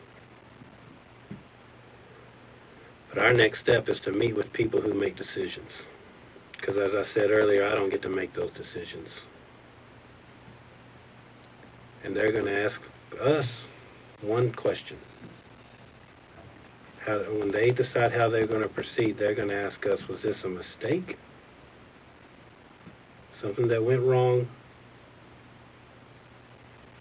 Or was this something that was planned out, that he wanted to kill her and meant to kill her and did it on purpose? That's the one question. That's the reason we're here. And I can't answer that for you. No matter how I feel, they're not going to ask me, Detective Pate, how do you feel about Rodolfo and his family? They're going to ask me, what did Rodolfo say? What were his words to you about that night? What did he say? And I'm going to have to say, he said he didn't do it. And they're going to say, hold on, well, there's this big old pile of evidence over here that says he did. We're not asking if he did. We're asking if it was a mistake or whether it was planned out, something horrible, and he's not worth saving. That's their question to me and to Detective Cedillo.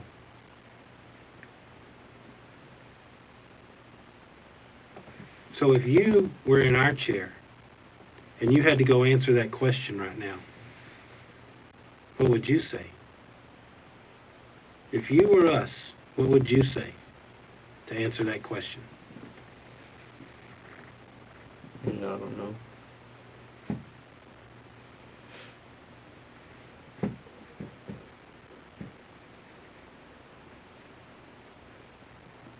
Well, I don't know means that there's doubt. Means that there's uncertainty. You're the only one that can remove that doubt. I think you want to tell us about it. I think you want to be a man that has his pride. It's all been stripped away by other people and by one bad decision. But you can regain it by making a good decision. Something we're taught since we're born, to tell the truth.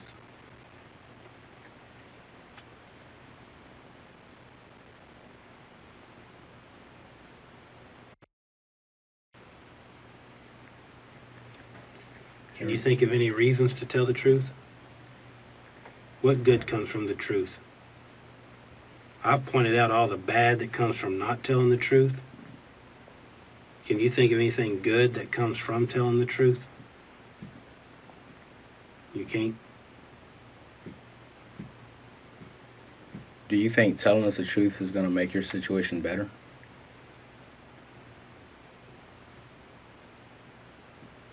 I think I already told you the truth. Which is what? What I told you. That you didn't do it?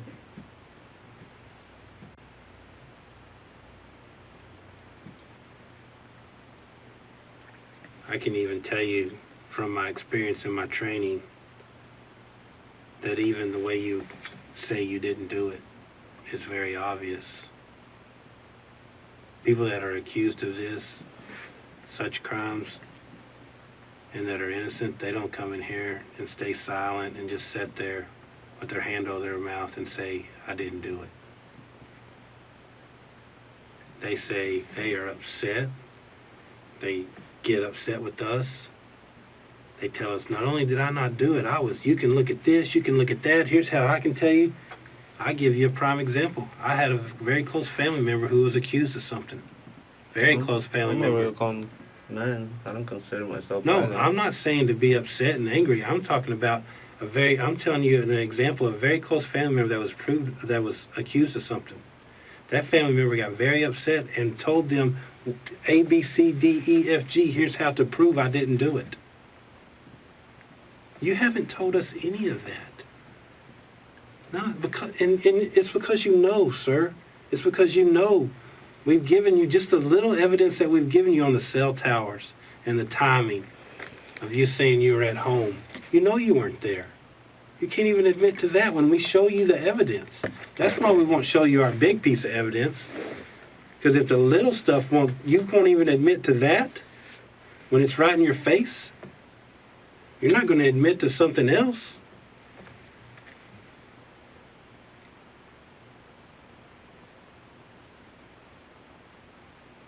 Have you ever heard the term that your silence is very loud? Have you ever heard that? Well, what that means is to say nothing, like the silence, you're just being quiet, it says volumes about you. So what's my silence saying? Guilty. Guilt. Guilt and ease.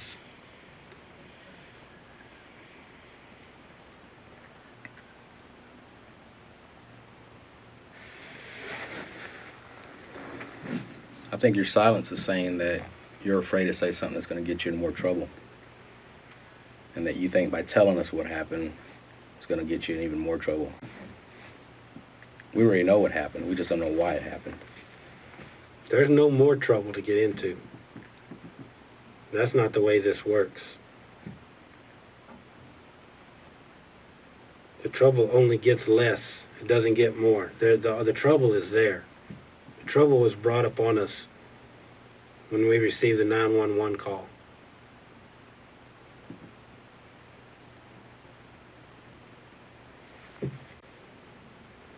That we can't change.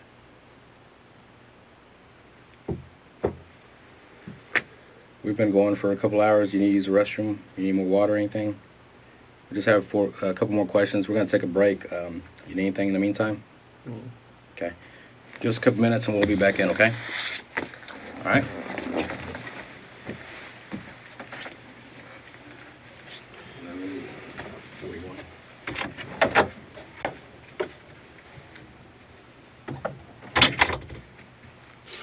Can you answer some simple yes or no questions, just me and you?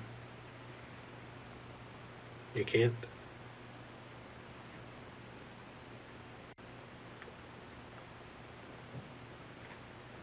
I just want to ask you, do you believe that the truth is good or bad?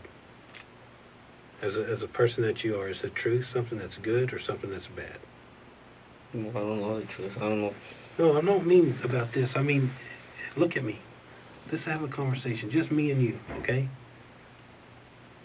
Is the truth something that's good or something that's bad? Okay. Okay?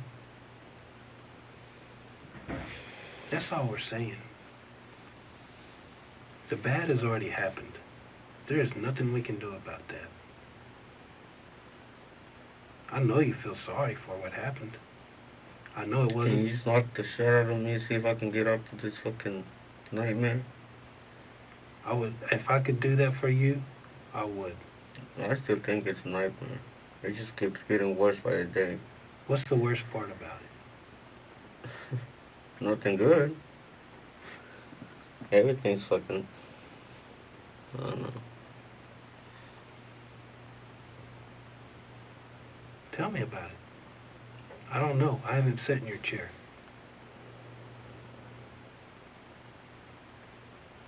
How long ago did the nightmare start? Let's start with that. When did the nightmare start?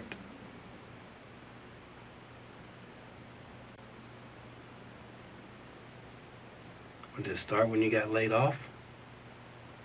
Was it going before that? When did things start going badly? When do you think that things started going sideways? I don't know.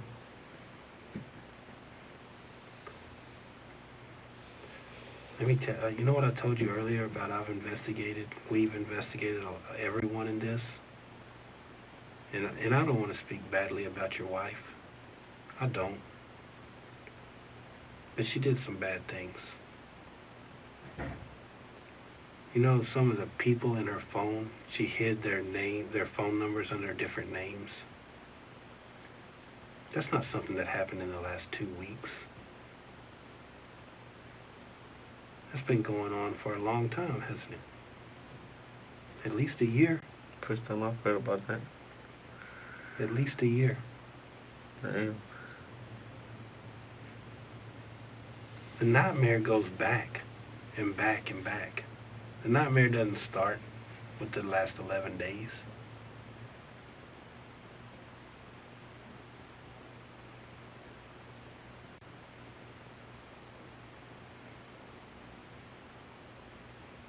The thing, she's not here to pay for her consequences of her actions.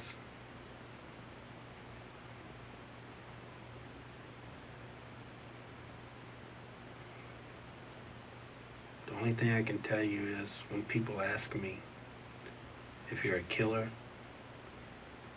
or if you're a betrayed husband, I have to say that that has to come from you. I'm not a killer. I didn't even know about what you're saying about her. I was never checking her phone. But still, she was that sneaky. I mean, you knew she was out that night. You knew she wasn't at work, right? Nobody works that late, only on Friday. Well, she was going to be off Monday and Tuesday. Yeah, but what about the other ones? The other night? That was a very convenient deal, convenient excuse. What about other deals? What about the other nights that she works late, only on Friday?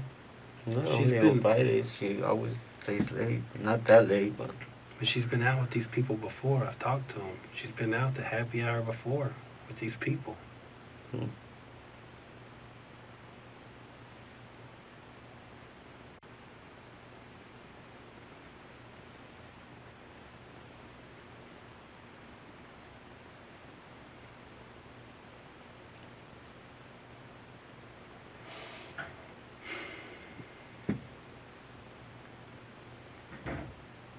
I don't think you're a killer. I know I'm Down not. deep either. I know I'm not. But I think you have just like every one of us with any pride, I think you felt betrayed. I don't know about that stuff. You knew about some of it. About what? You knew about her leaving you. Yeah, that. That hurt your pride. That's feeling betrayed. She took your kids and went and moved in with her. You're telling me that she was probably cheating on me there for a long time, huh? Yeah, that's what I'm telling you. But I'm trying not to talk badly about your wife, about Elizabeth. I'm not that type of person. Yeah, I think it would have been better if I would have never known that. Well, it would have been better if a lot of us had never known a lot of this stuff, but we have to. We have to confront. We have to have the truth. The world that we live in is, we don't get to choose that.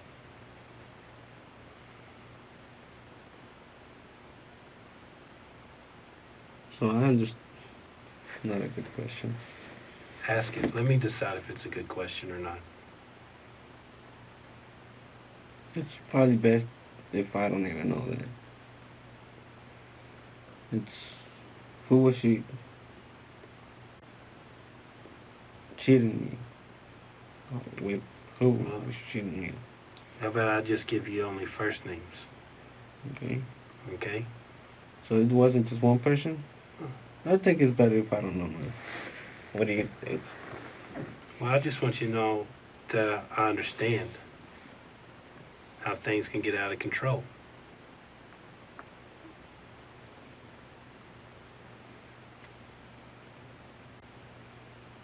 I don't think it's going to help for you to know. I don't think you know the people. What was their names? In the phone or in real life? In real life or on the phone? Crystal was Carlos. And Brenda was Brent.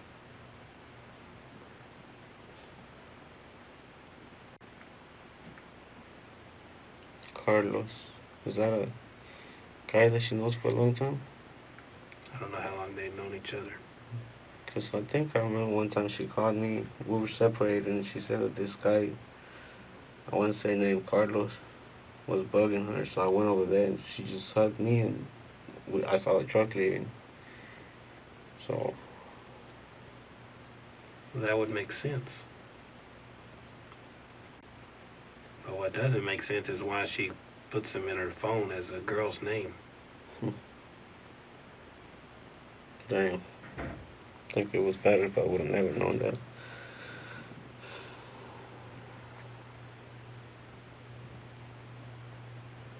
Yeah, I really don't give a shit what happens to me. I just want to know what's going to happen with my kids. Okay, well, let's start there. We can't control either one of those things, really, except for telling the truth. I'm telling you, if you want your kids to have a better life, the truth is what they need. I already give you my truth. Huh? I already told you my truth. That's not the truth. The evidence says different. Don't let that little blurb be your truth. Don't let the evidence definitely says that you're involved. 100%, without a doubt. It's not something that we can dispute. It's not something we can argue with. So if you're so sure about that, I mean, why am I going home today? Because I have more work to do. When are y'all gonna go get me, or am I gonna turn myself in, or what? Depends. On what? Well, I thought you might come in here and give me a reason for this. I thought you might be able to explain it to me to where, there's different levels of wrong. And that's what I have to do. I have to present this to people that make decisions. Okay? And that's the question they ask me. They're going to look at my entire investigation. They're going to see what the truth that you didn't want to see. They're going to see that about how she was with those other people. And then they're going to say, well, is this a betrayed husband who was angry and jealous and had made a mistake? Or is this a killer who left her in this place where he left her alive? And I'm not a killer. You have to tell me about the situation and about the details of how this happened. You can't just say, I didn't do it and I'm not a killer. We have to talk about it. We have to confront it. It's like a big, ugly monster in the room, and it has to be confronted. It has to be dealt with. It's not pretty. It's not fun. But we do it every day. The world is a bad place. And we have been chosen by the people of this city to deal with some of those bad things. And that's what we do. But we can't just say it doesn't exist. That's like saying I didn't do it.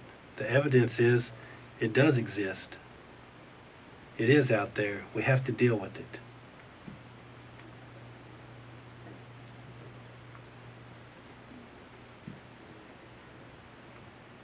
I know you're a hard-working person who wants to work hard, who wants to have a job, who wants to, be a productive person. I've always worked stuff I have. I believe that. I've looked at you've never been in trouble that I can find. You're not a troublemaker.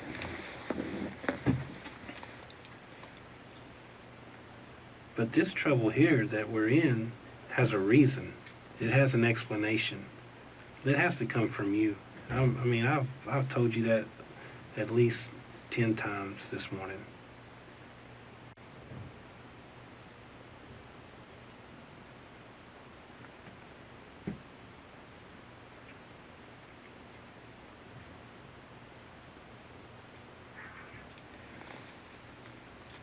Let me ask you this, Rudy. I know we've gone round and round, and you claim that you were at home at midnight, right? Around 12 o'clock, maybe a little early, a little later.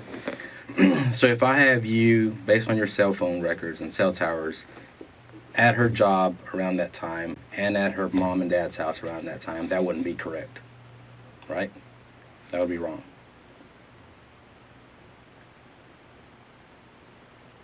I guess. Well, it's either a yes or no. That would be wrong, right? Because you said you're at home at midnight, right? So there's no reason why you would be at her job and at her parents' house after that time. Well, I told you I went to her job. Okay. At 11 o'clock? Almost midnight? Okay, I'll give you that. Let's say parents' house. You said you're at home at midnight. There's no reason why your cell phone would be showing that you're at her parents' house from 2 to like 2:40. Correct? That would be wrong. Yes?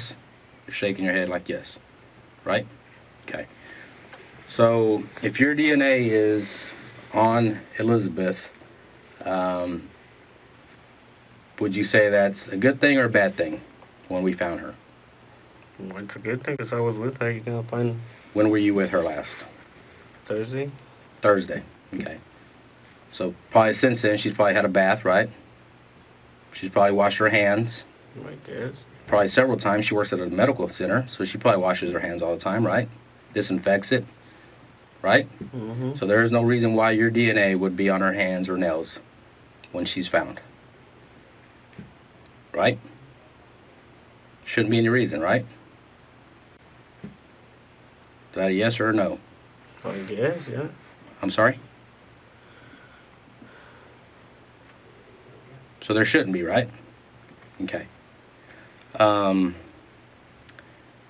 Do you know how to tie knots pretty good? Yeah, I guess. You do? If we were to bring some ropes in here, you can tie some knots for us? And what would be the purpose of you knowing how to tie knots? I was raised around cows, horses. Cows and horses? So you know how to tie. All right, show us a good knot. For those of you who are old enough, this is that O.J. Simpson moment. You know, if the glove don't fit, you must have quit. I mean, are you really going to show them that you can tie knots? There's gotta be a reason why they want you to see if you could tie a knot. I think it has to do with the rope around her neck, the rope around the boulder, and he's going to show them he can do it.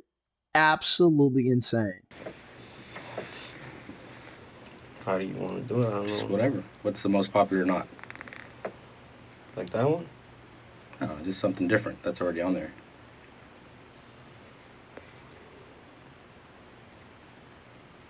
Let's take that one. What do you call that one? The one you just took off. That one?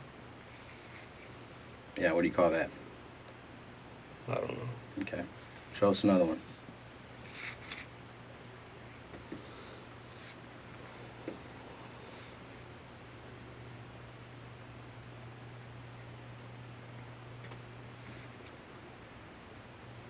That one? Is that a knot? No.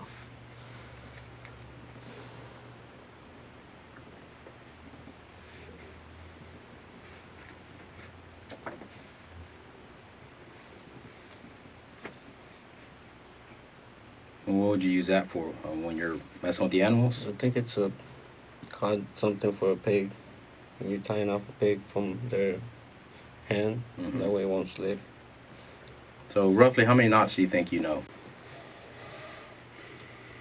I don't know. Several? Several, I guess. You grew up around horses and cows and as a kid or recently? As a kid. Where at? Mexico. So, I mean, if we were to find something like that on your phone, you remember getting that? Did you practice doing knots like that? No. I remember doing maybe that one. Which one? What's that called? I don't know. It says sheep Bend, bend. I guess. What else? I can't even remember where I got this one, and I got that one a long time ago. It was in your phone, right? It's on my phone, yes. Okay, Yes, I know so that picture. sheet, Ben, you've done before. Which other ones have you done before? Do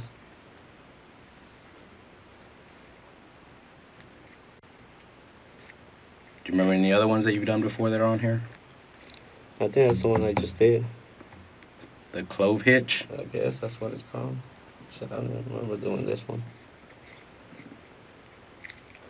Do you know how to do most of those? No. Which ones don't you know how to do? I never practiced this. I took that picture because, I don't know, I just wanted to learn, and I never did.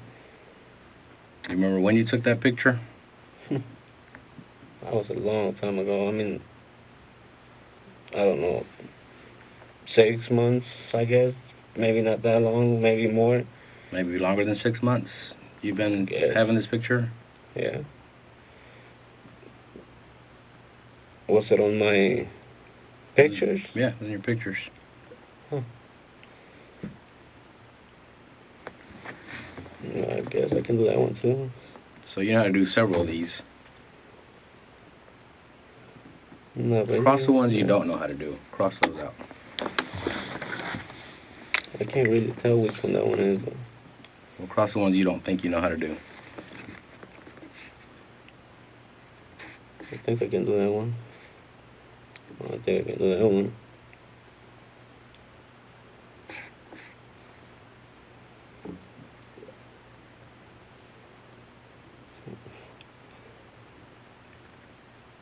I think I can do that one. No, that you can't do. I can't do most of them. Well, X them out, the ones you can't.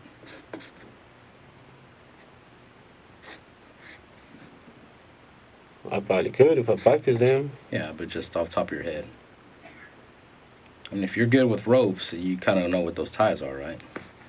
I think I can do that one. So the bow line. Bow on the line, I guess. Mm-hmm.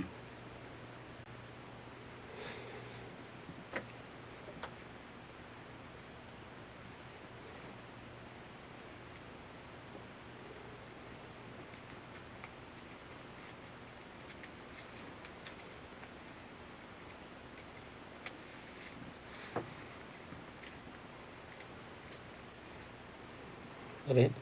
Looks close enough. All right, what about the last 3 rows? Mark out the ones you don't know how to do. I've never done that one before. I just, because it looks easy. Mm-hmm. That one looks kind of the same. Okay. Never done it before. I don't even know what that one is. I guess you would have to have 2 ropes to do that one. Yeah, maybe. Yeah. I can maybe do that one. And well, I think I just did that one. I can do that one. I can do that So some of these are hard, some of these are easy. I can do the easy ones. I'm not saying that I've done them before. What kind of rope is that? How would you describe that? Like, what do you use it for? That I don't know. Don't know? Is that something you would normally use when you're out with the horses or the cows? No. You would never use anything like that?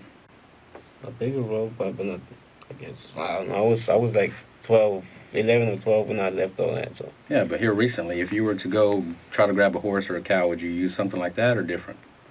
I guess different, kind of like the one I have in my black truck. I don't know, you probably have pictures That's of a that. lasso, right? Yeah. Okay.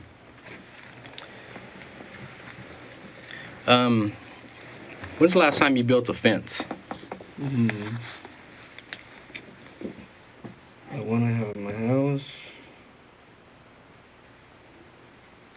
And I helped my friend with his a couple of months ago, I guess. Who's that friend?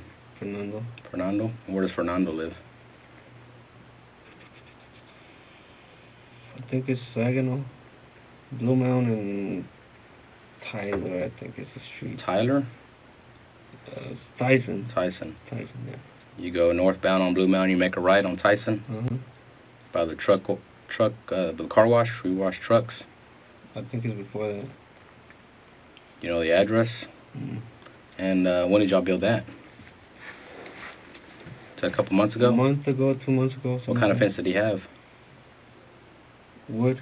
Wood? Yeah. And what does he have now? Wood. So you just replaced it? Yeah. 2 old. Anybody else help you guys?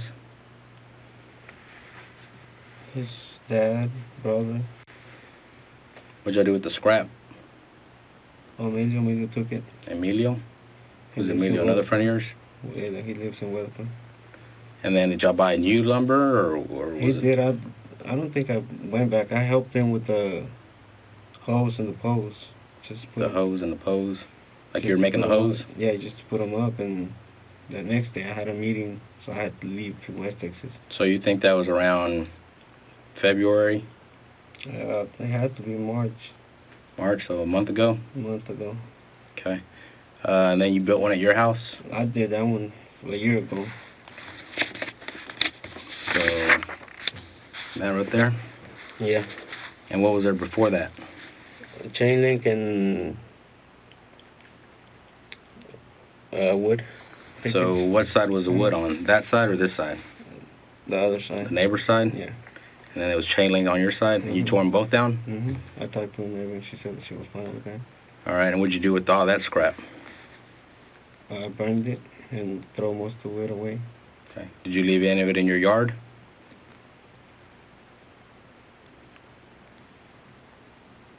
Specifically over in this corner and over on this corner?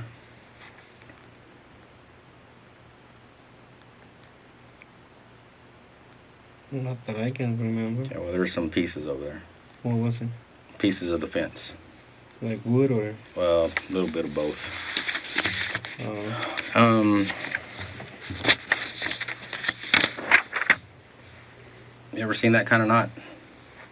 What do you call that kind of knot?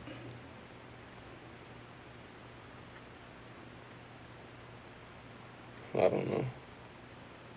You don't know what you call it? Does it look like any of these?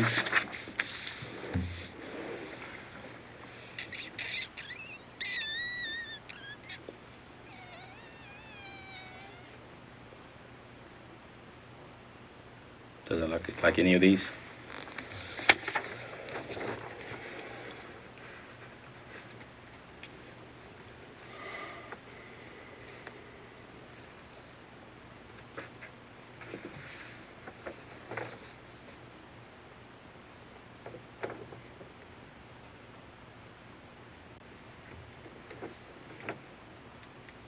No. Kind of like that one, I guess. No, not really. I don't know. I'm asking you. I'm not a rope guy or a tie guy, so I don't know.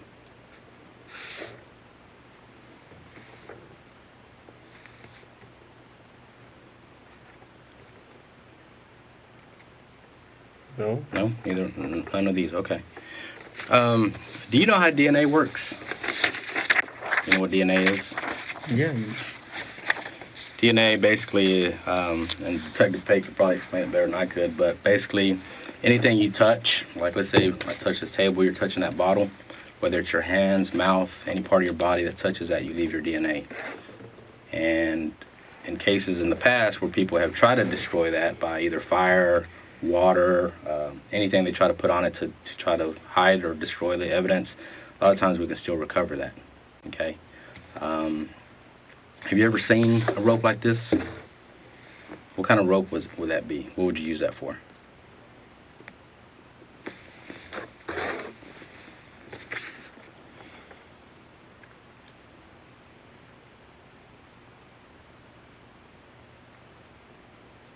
Never seen it?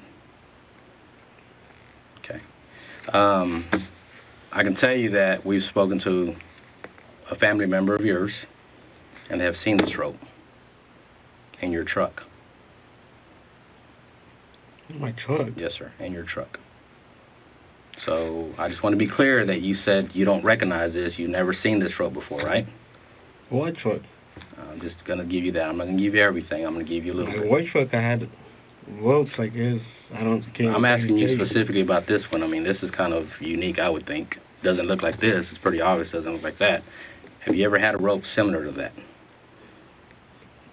I don't know. Doesn't look like the lasso, because the lasso looks different too. It's different. But that does not look familiar to you. No, sir. So if your family member that we believe says that was in your truck, they would be lying. I don't have anything in my truck. No, you did. Not that. Mm-hmm. I have a harness in my room truck. Okay.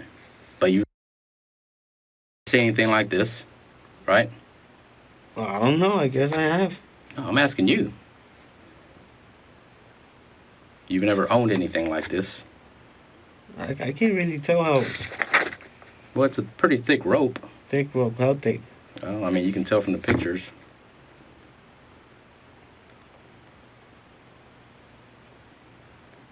Never owned anything like that, right? Not that I have. I mean, Okay, so if your DNA was to be... it kind of looks like a tagline for my job.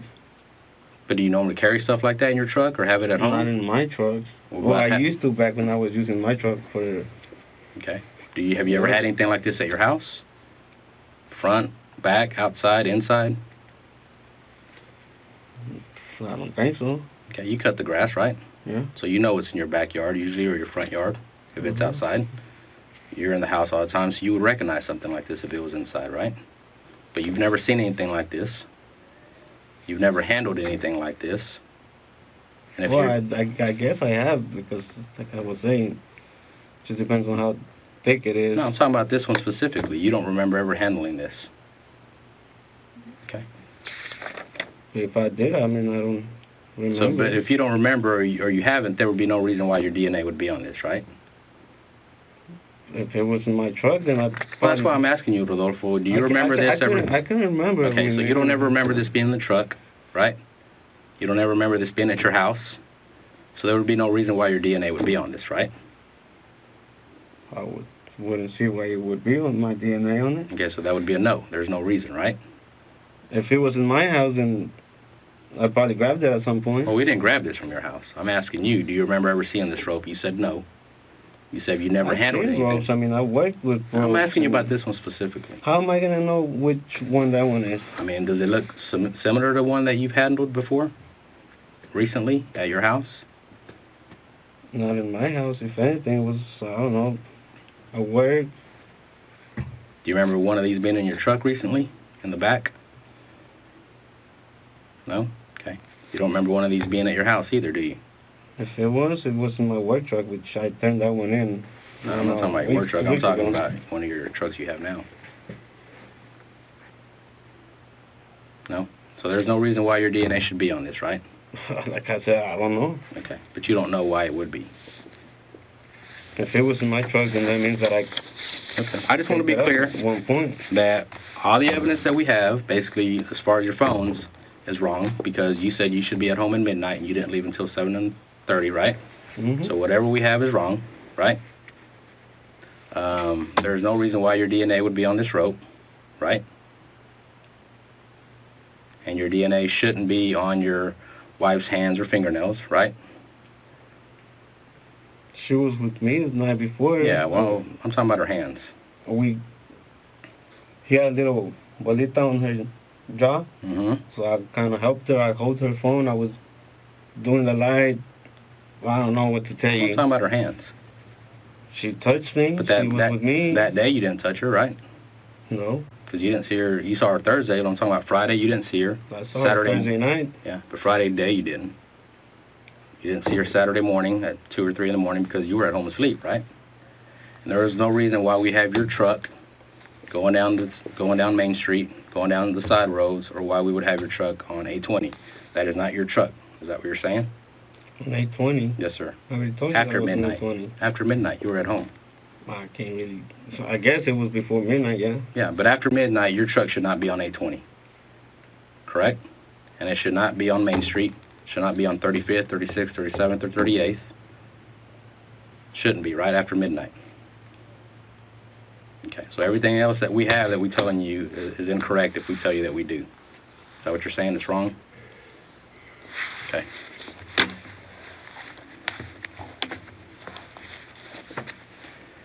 You need a break? Good? All right. I gotta take a leak. Okay, give us a minute.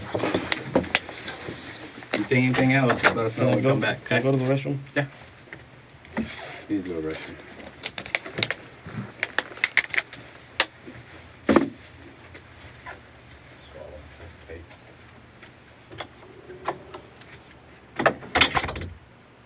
started way back in the beginning of the day, where we were tracking you. We proved up on your phone where you were. We gave it to you that you went by her work. You didn't tell us that. We gave that to you. And so then you're like, oh, yeah, well, I drove by there, so maybe. Okay, well, now you need to tell us the truth. Well, no, you still didn't tell us the truth. So now we told you about other things, about cameras. Now you need to tell us the truth. Well, no, you still haven't told us the truth. Okay? We told you about, you said you were at home. You never left after getting home. That's your truth. And now you just bury your head in your hands, and you can't even look at me because you're not even a man. You're not even man enough to look at another man who's calling you a liar. If someone called me a liar, I would look at them in the eye, and I would tell them, no, I'm not. But you can't even do that. And so what I say is, when you left her, where you left her, how she was, she's alive, and you're a killer, and no other facts about it. 100%, you intended to kill her. You left her where you left her, how you left her. And if you hadn't have left her like that, she would still be alive. So maybe you hurt her. Maybe she seemed like she was dead. But guess what? I think she was alive. And as soon as the doctor tells me that, then this game over for you. Game over. Unless there is something that you have to say about that incident. You have to realize that we're not making this stuff up. We didn't come in here making any of this up. We came, first of all, I can't tell you how much respect we have given and how much time we have spent investigating this case. You know what we started off doing with not only you, but everyone else involved in this case? Some people think our job is to prove people guilty and prove who did it. We took everyone in this case, starting with the people she was with and her close family, and we started proving that they didn't do it. And we proved they didn't do it because they were here. They didn't do it because of this. They didn't do it because of this. Well, when we got on yours, every time we looked at some way to prove that you didn't do it, it said you did. That's the bottom line here. People don't understand our job. They think, oh, these guys just pick on somebody and they go out and prove what this person did. No, we try to prove people innocent. And when we can't prove anyone innocent, you know what the opposite of innocent is? Guilty. You are responsible. And you sit there like it doesn't matter. It matters a lot. It matters more than you can ever imagine. You shake your head no, you say it doesn't matter. Why would it not matter? Give me one reason why it wouldn't matter. I asked you if you could tell me the good things about telling the truth. There are a whole list of things that would help you that are good about telling the truth. Number one is for your kids. We've already said that, and that's all I'm going to say about that. Number two is for you. You said you don't care what happens to you? Well, you will. You will care. At some point, you're going to say, I wish I had told the truth. It would have helped me. Because you're not going to be given another chance to speak. This is it. And the bottom line is, when we have to answer the question, we have to answer the question.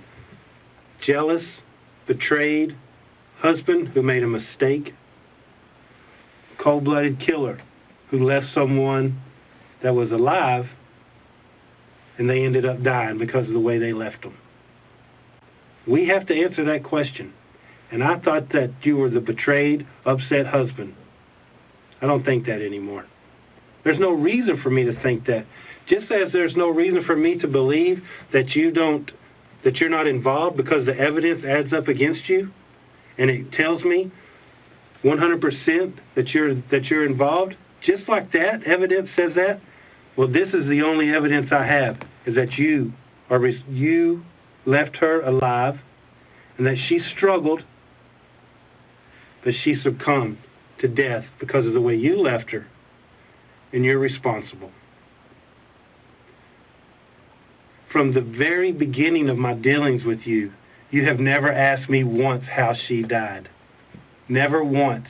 Not when I told you, when Detective Cedillo told you on your couch that she had been found dead. You did not ask how. You did not ask where. You didn't ask when.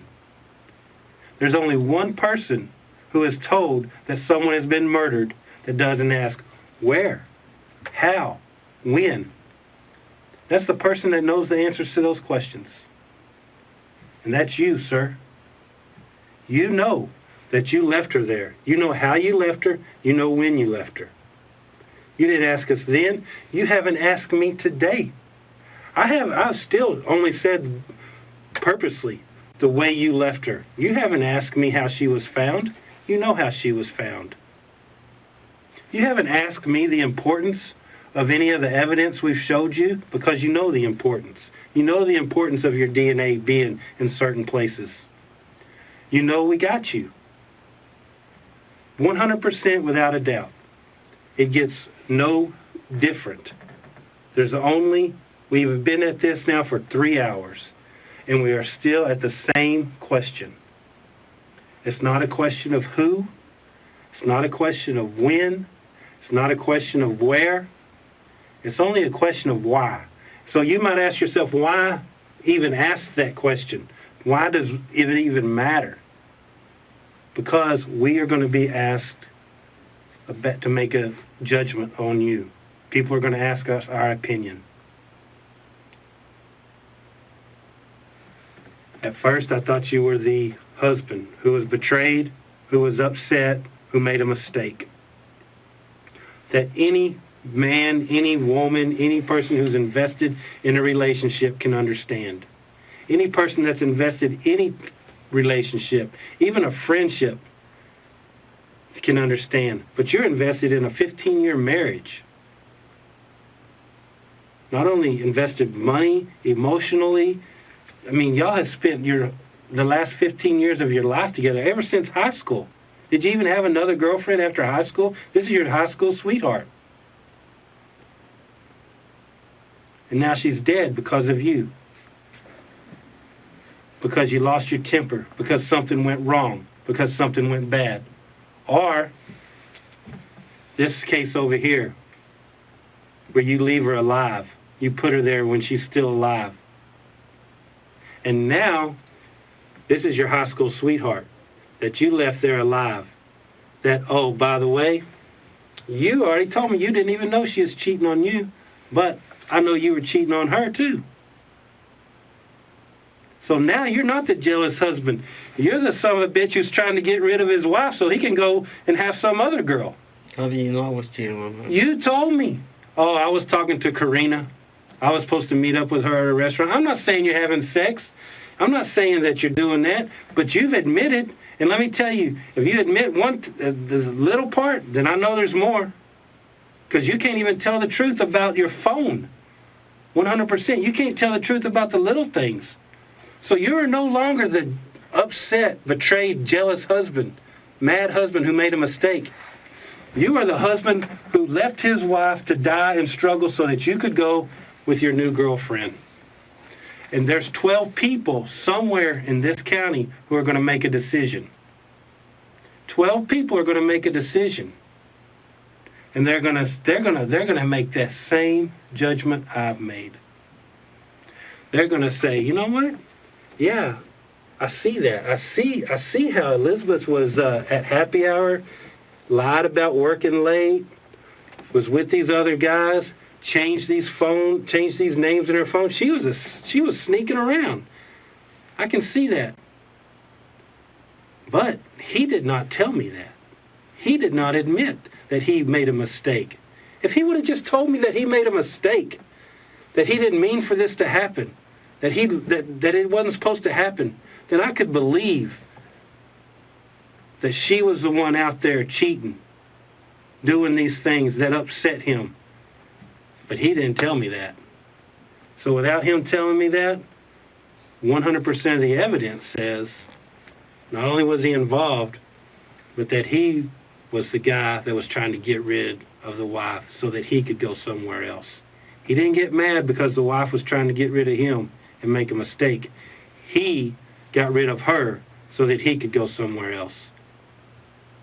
You shake your head no, and that means nothing. Your words have to tell us. Shaking your head no means nothing. What are you going to say with your words?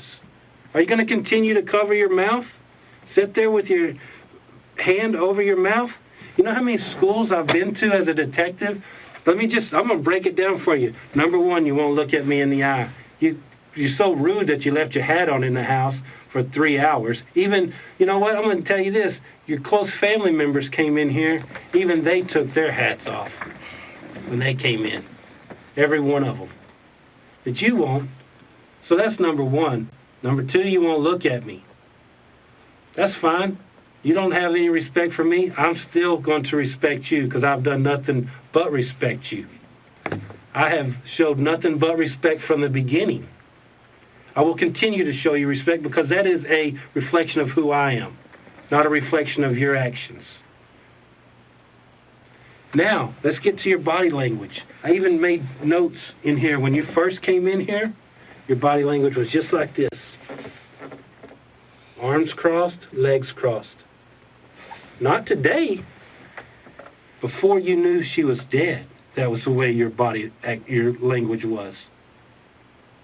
I've got it in my notes. Whenever we were just coming in here to talk to you the first night, before you ever knew she was dead, before we went to your house, that's the way your body language was. That says, I'm not going to tell them anything. I'm not going to tell them the truth. I got nothing to say to them. That's proved by doctors who study body language over and over and over. I've been to those classes. So then you sit there and you're like, well, okay, I don't have my arms crossed, but I sit here like this with my hand over my mouth, and let me tell you what that means. It is the body's way of keeping you from saying what you want to say. I always do this. Okay, well then you always tell lies. I always do this too. Okay, that means nothing to me.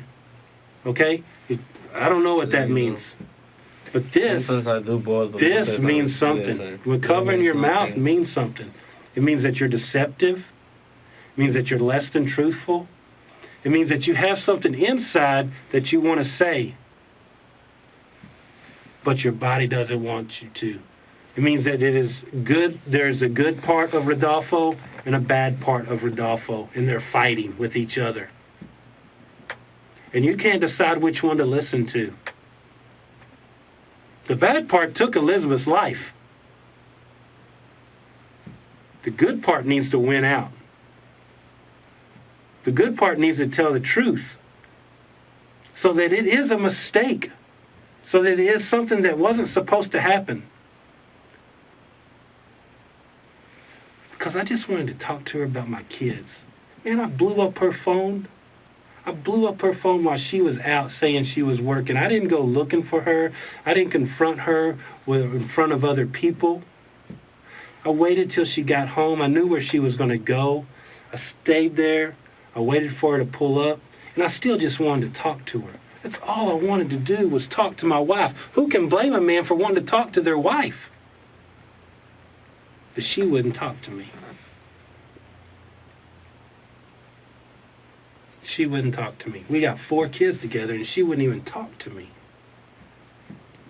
All I wanted her to do was ride with me. Let's try to work this out. Give me a chance. Give me a chance. I'll change. I'm home now. I'm not working in the oil field anymore. I'll be here. Point out my mistakes and let me become a better man. That's all I wanted to do. That's who I am. I haven't been the best husband. I can be better. Give me a chance to change. I love my kids. I'm a good dad. You see I love my kids. Come talk to me. Give me a chance. Don't take my kids.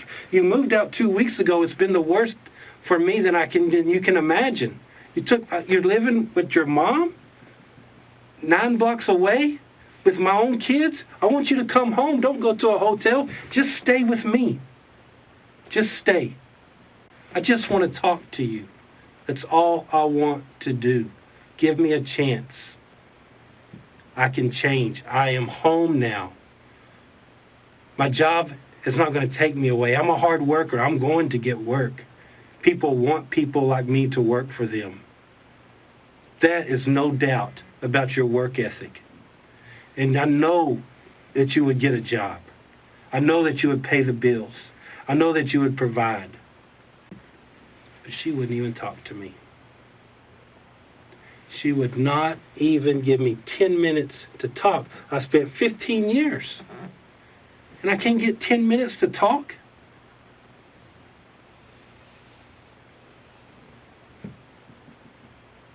That's one story. But I don't know if it's true. I used to think it was true. When I looked at this case, that's what I thought. I thought that it was this option over here. And I thought you would come in here and be a man who was broken, a man who made a mistake, a man that would tell the truth. I didn't know you were this guy. I didn't know you were this guy over here who was trying to kill his wife so that he could go to something else. I didn't know that's who you were. I'm going to tell you, you know how many murders I've worked? We've been doing this for a long time. Even before coming to the homicide unit, I worked crime scene. I worked murders weekly.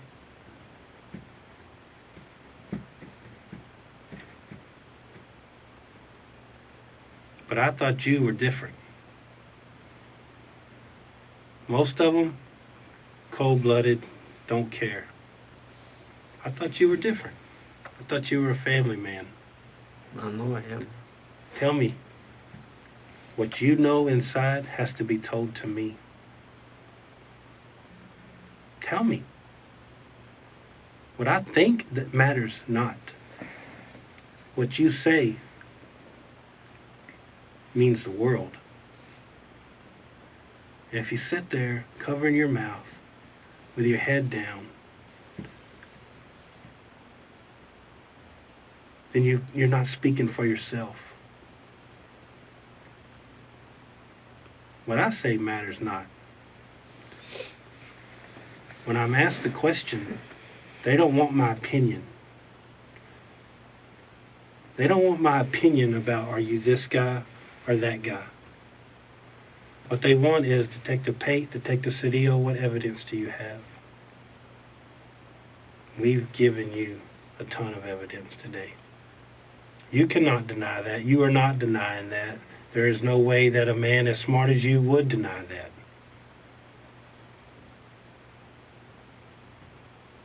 So when I present them that evidence, they say, man, it's one of two options. What did he say? What did he tell you about it?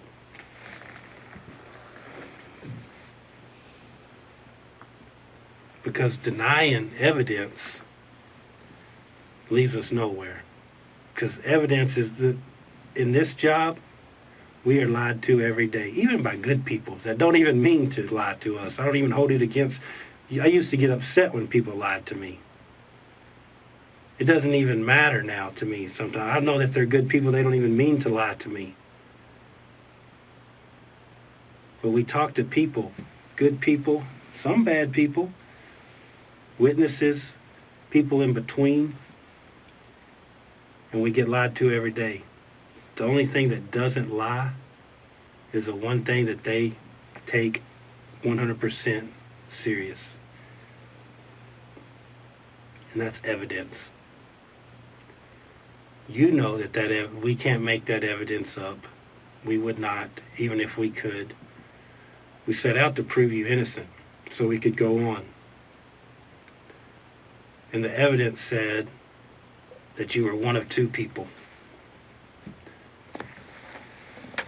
The evidence didn't say you were maybe guilty or maybe involved. The evidence said you did it. But we didn't know which person you were. We didn't know if you left her to die on her own so that you could go with your new life. and make a new life for yourself with your kids and take everything away from her, or if she had been taking things away from you and all you wanted to do was talk. All you were asking for was 10 minutes after a 15-year marriage.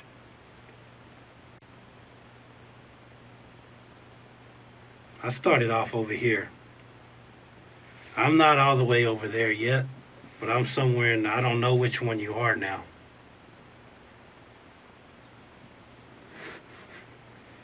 I see you listening to me. I think that's a good thing.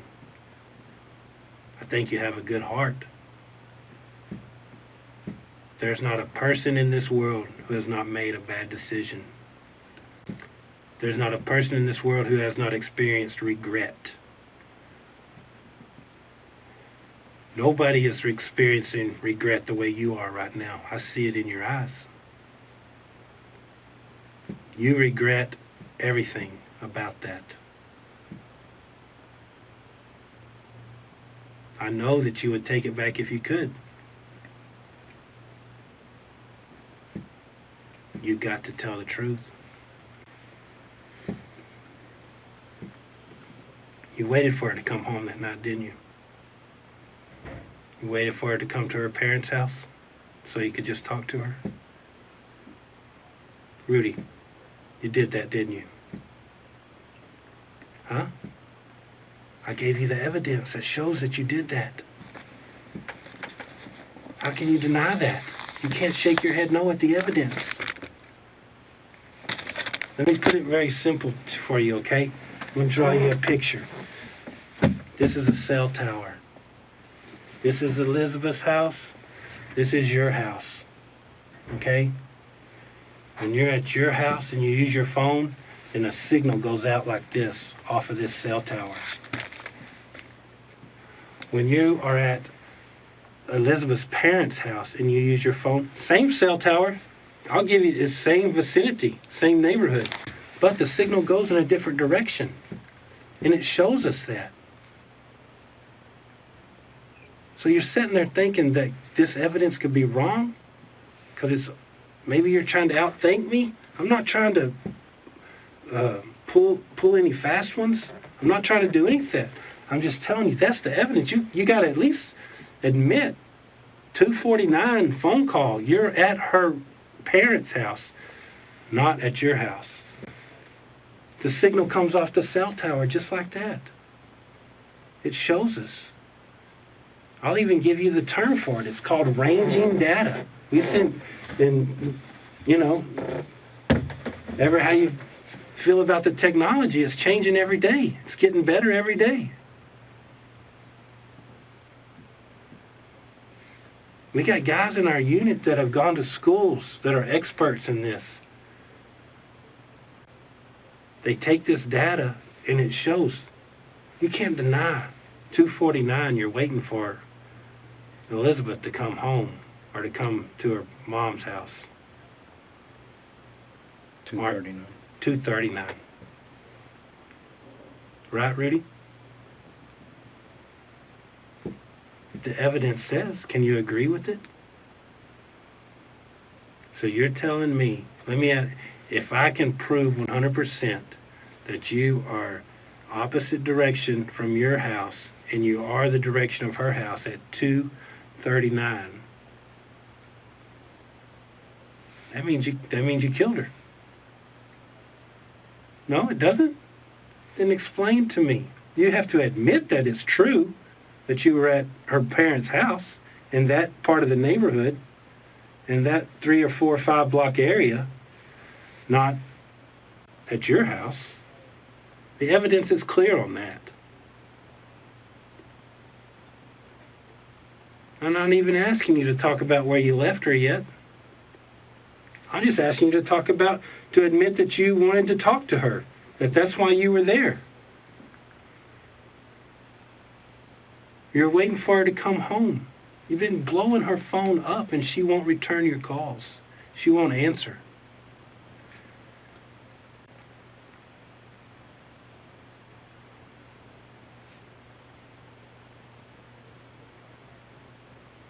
You're listening, You need to believe and start talking.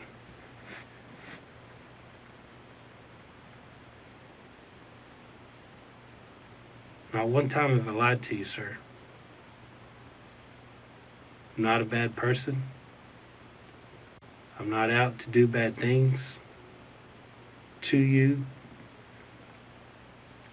or for you. I just need the truth. The truth is the biggest part of this. Evidence has begged one question. And I'm in the middle still. I used to be over here, but I thought that you would come in and be upset. But you didn't. I can't stay in the middle. When they ask me the question, if I don't have anything to tell them, then I have to be over here with the guy who left his wife to die so he could go on with his life.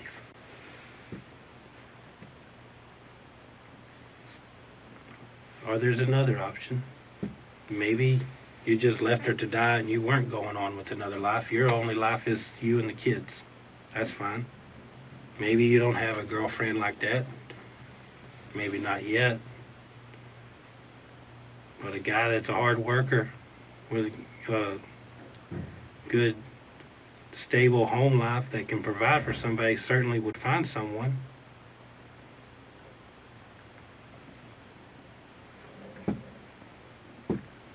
Do you think when people come in here and talk to us and they tell us the truth, I'm not talking about you or this case specifically, I'm just talking about a case in general.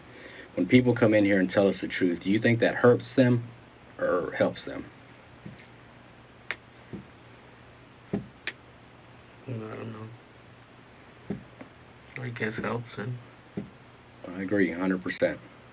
It helps because usually when we bring them in here, it's because we already know. We don't just bluff. We don't just bring you because we think. If we would have done that, we would have brought you in the day after we taught you the first time. We waited until we got all the evidence. And we wanted to bring you in here when we were certain.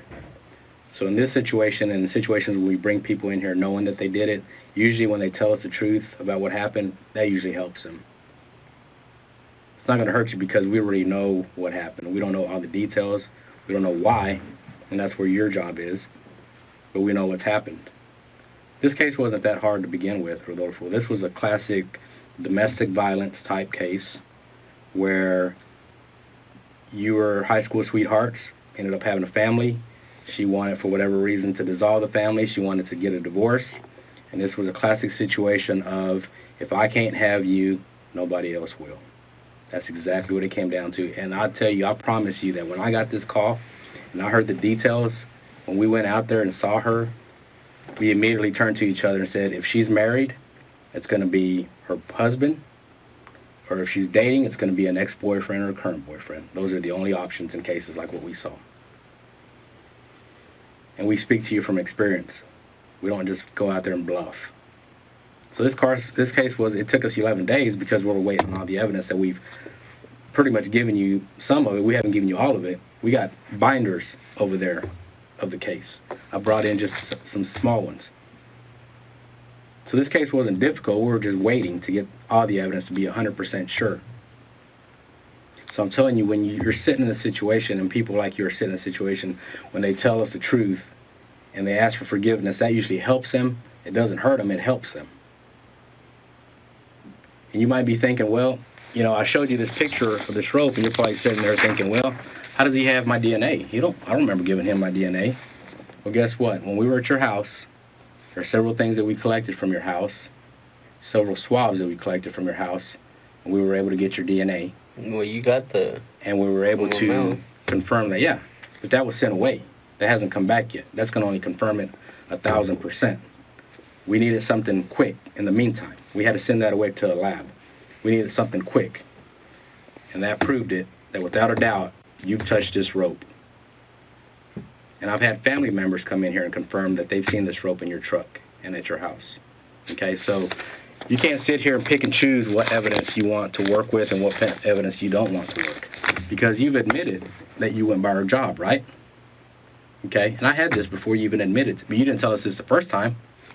You went by her job, you're hitting that tower, you're hitting right there where her job is, and that's the time, 11:47, and there's several calls up until almost midnight.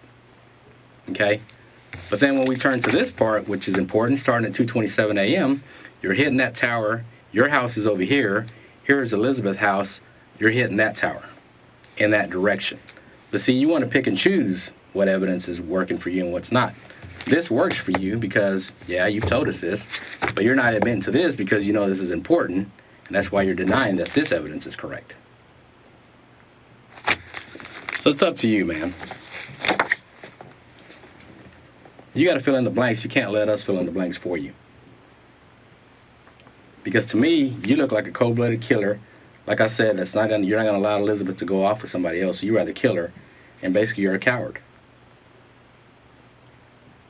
that doesn't want to own up to a mistake, if that's what it was. But going back to this, I'm going to be able to prove exactly when you got this, because I think you were planning her death 6 months ago, if that's when you got that picture. Mm-mm.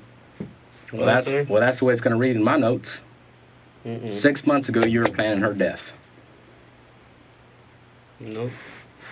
We're so happily married. Or was it something that happened spur of the moment? You got pissed off because she wasn't what she was supposed to be. I got that one, but when I was... Well, like I said, it's going to be my notes. And this will prove exactly when you got it, because it's all timestamped on your phone.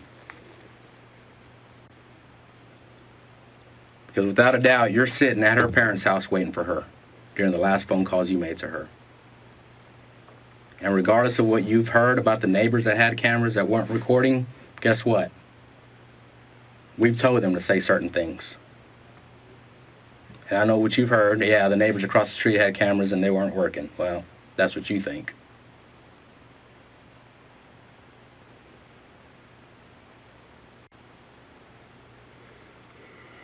You're rolling the dice, man. Don't make your life a dice game. You gotta believe the evidence. You can't go against it.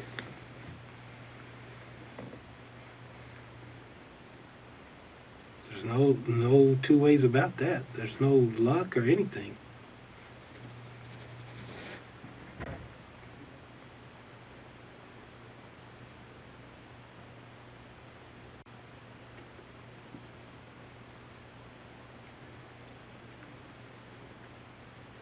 If I say that you killed Elizabeth, and you can say anything you want to me without me interrupting you, what do you have to say to me?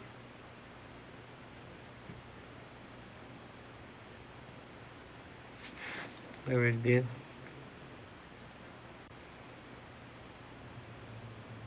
You already did kill her? What do you mean? You already did what? I already told you. Oh, right now. This is the first time I've ever said this to you. If I came to you and the first time and said, I think you killed Elizabeth, what is your answer to that?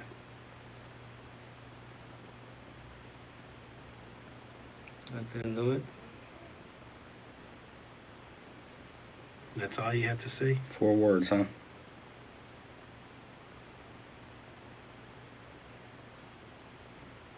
Are you Catholic?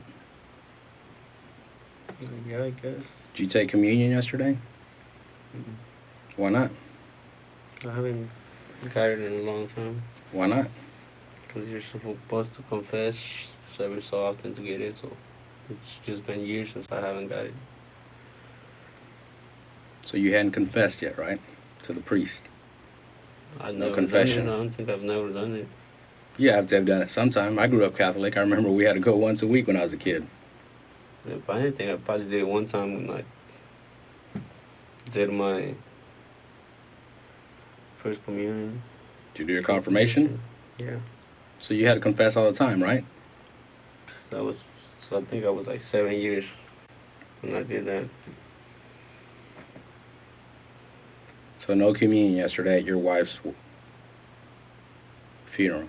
That's the hostia, ¿verdad? Yeah. No. Well, it's been a long time since I've Confessed. Right? You gotta confess to take the hostia. Yeah. And you made the ultimate sin, committed the ultimate sin, What's that? killing your wife. So I don't blame you for not taking the communion. How could you?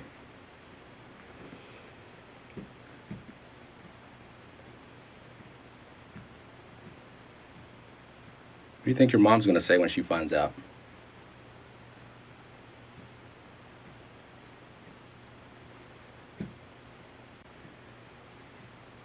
What do you think your brother's going to say, Jose Antonio? Because we're going to him. So I still think maybe he has either knowledge or he was with you. Like I said, he's never with me. Well, we still got to talk to him. We'll talk So what do you think he's going to say? Well, he's going to be asking, well, why are you asking me that? And then we tell him why. What do you think he's going to say if he hasn't already heard?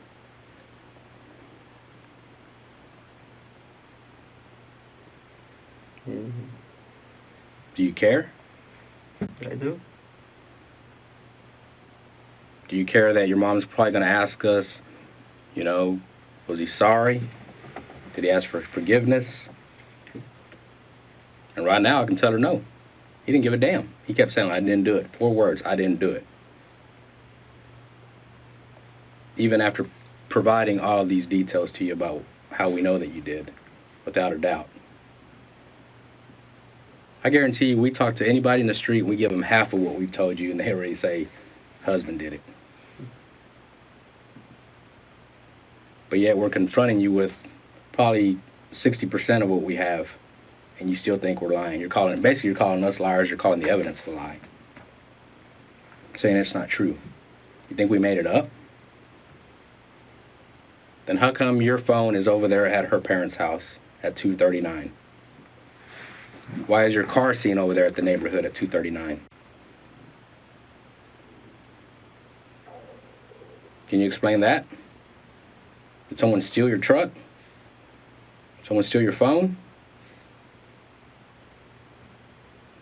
Exactly. There's no other reason, because it's you in your truck using your cell phone waiting for her to come to her parents' house.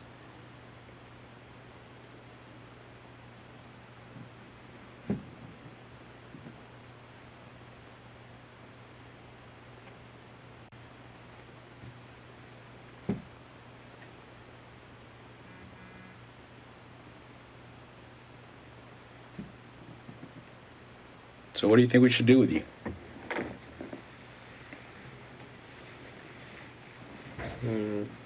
Give you another chance? To do what? I don't know. Make things right. You don't need another chance?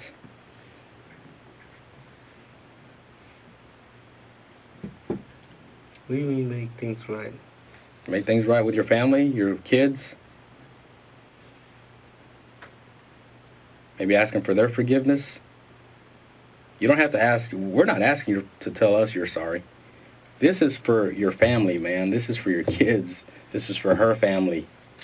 Because they're going to ask us, because guess what? When we told Fidel, I asked Fidel to come outside when I told him that Elizabeth was found dead. He came outside because I didn't want to worry the mom, because I know she's got medical issues. He came outside. He started crying to the point where all the neighbors came outside. And the first question that he asked was, how and where? And then the sister comes out, same thing. And then mom hears them outside, and she comes out and faints. Can you imagine what it's going to be like when I go tell them that you're responsible for their daughter's murder? It's going to be all over again. And the only thing that's going to make it better for them is when they ask me, did he say he was sorry? Did he tell the truth? And when I tell them no and no, it's going to go on for days about the kind of person that you are, how they trusted you, how they allowed you to come into their family's lives. Even after Elizabeth was murdered, they still allowed you to come around. You were with them yesterday. And you're not man enough to tell us the truth or to ask them for forgiveness. that's going to be almost as bad as hearing that their daughter's murdered, that their son-in-law killed her, and then was not a man enough to be honest about it and tell the truth and say that he was sorry. Because without a doubt, we know 100% that you did it. And there's no way around that. And I will be happy to tell Fidel that you sat there like a coward and were not honest about anything and did not ask for forgiveness from anybody.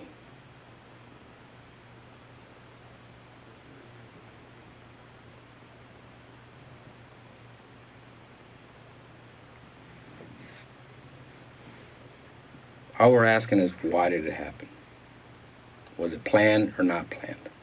That's all we're asking. You're saying that I planned it for 6 months. Well, that's the way it looks. Okay, prove to me otherwise. I was making some bracelets for the kids. They probably still have them, and I just saw that picture there with nuts, so I figured... I'm not asking about that. I'm asking you whether or not it was planned or not planned, Elizabeth's death. How can I answer that question? I don't know. Did you plan on killing her? Did you just flip out? Just react? Did she do something to cause you to do something to her? Because I'm telling you, your DNA is all over her hands.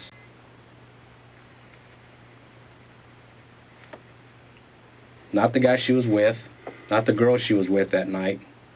Yours. And she hadn't seen you in over 24 hours. Not only that, a piece of evidence that's found on her has your DNA all over it. And we're not even talking about the cell towers or even the videos. We got probably 30, 40 videos of seeing you going down Main Street in 820. We're not even talking about that. We're just talking about her. But yet you want to sit here and basically call us a liar and saying that's not true. The cell phone records are wrong. I didn't make that many calls. All we want to know is why, and was it planned? And was she dead or alive when you dumped her? Because that could make a huge difference.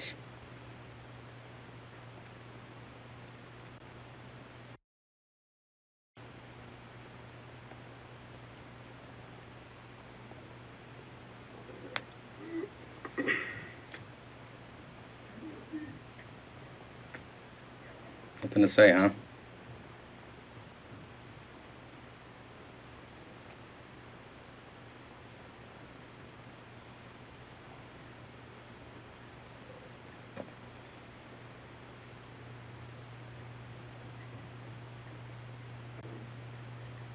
What are you thinking about?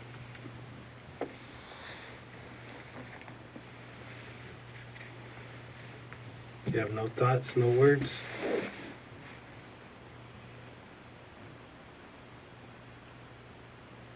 Kids, family, friends, I don't know.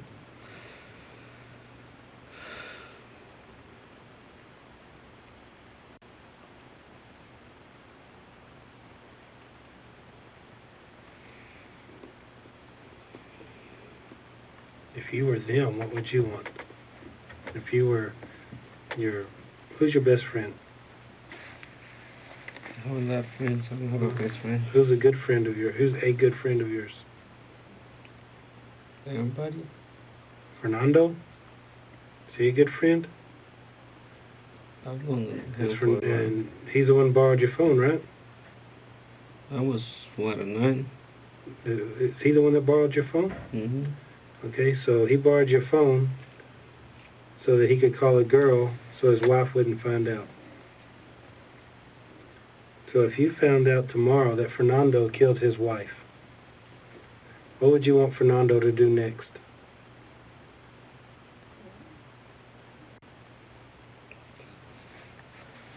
I don't know. You don't know?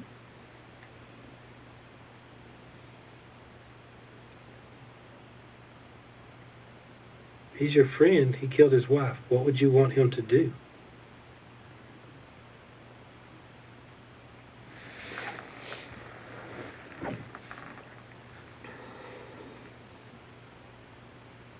See, if you had have been telling us the truth just now, of all of these times, then your answer to that would have been easy. You would have said, I want Fernando to tell the truth, like I did. But you haven't. You know it's not the truth. You know the evidence doesn't lie.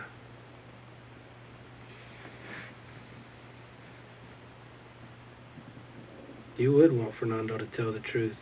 As much as it would hurt him, you know that it would help his family and those of you that were out there, his friends. You know that that would be the best thing for him. Let's say Fernando murders your mother and throws her on the side of the road like a piece of trash. And you found out that we were suspecting that Fernando was responsible for your mother's murder. Would you want Fernando to tell the truth?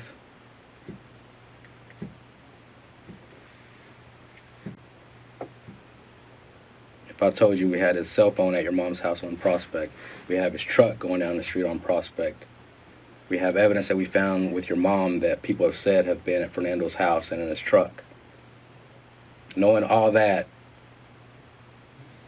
would you want Fernando to tell us the truth about what happened to your mom?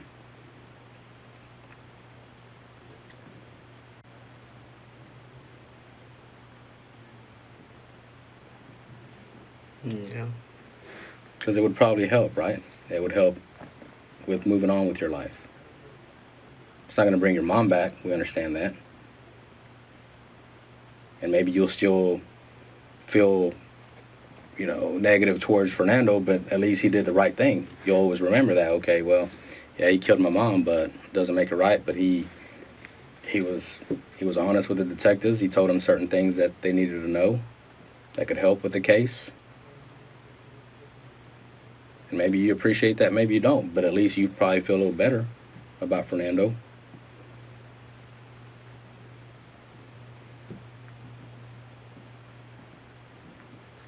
Because eventually everything's going to come out, Rodolfo. Everybody's going to know everything. And you may think, well, if I tell them right now, everybody's going to know. Well, eventually they're going to know everything. So you might as well get it out right now. While the kids are still young, and they can still kind of deal with it in their own way, as opposed to being teenagers and then they get hit after reading stuff in the paper or reading stuff in the library about how their mother was murdered.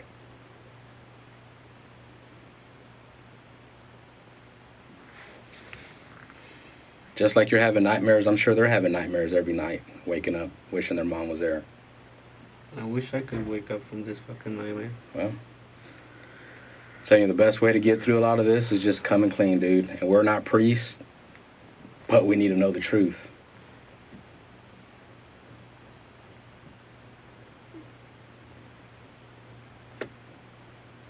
Because all this is just going to kill you inside until you get it out. And I'm sitting, and I know you're thinking, if I tell them the truth, it's going to hurt me. It's not going to hurt you. It's going to help you in the long run. Because people are going to see that at least you came clean with what happened. You felt you wanted mercy. You wanted forgiveness.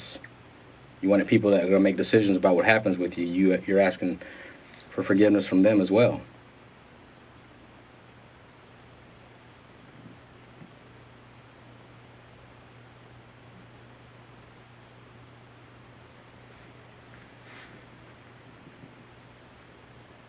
Because this is not going to go away. You're not going to wake up one day and it didn't happen because it's happened. You got to accept that. And you also have to accept the fact that you're caught. And you also have to accept the fact that you need to tell the truth. And you got to explain to us why. Because right now we're assuming the worst. That you're just a cold-blooded killer that had planned this. No, I'm not. Okay, then explain to us why it wasn't planned. Is it something that just happened?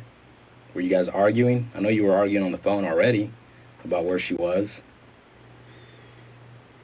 What you don't realize is that there may have been somebody in the vehicle with her before she got to the house and you saw her. She's telling people that you're blowing up her phone. They're sitting there looking at her phone. Every time it goes off, it's you. They told us about you, that you're blowing up her phone. Not just this time, other times that she's gone out with her friends. And we see it on your phone records. Every time she doesn't answer a call, you keep on, keep on, keep on, keep on.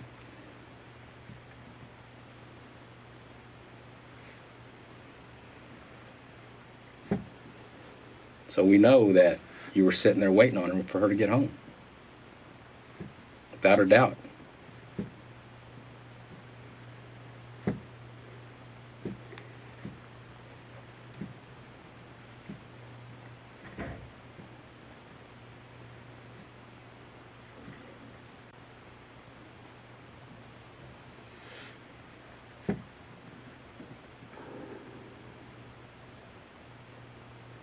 It's up to you, man. You got to tell the truth. You got to tell us what happened. You got to explain to us why. And don't let other people speak for you.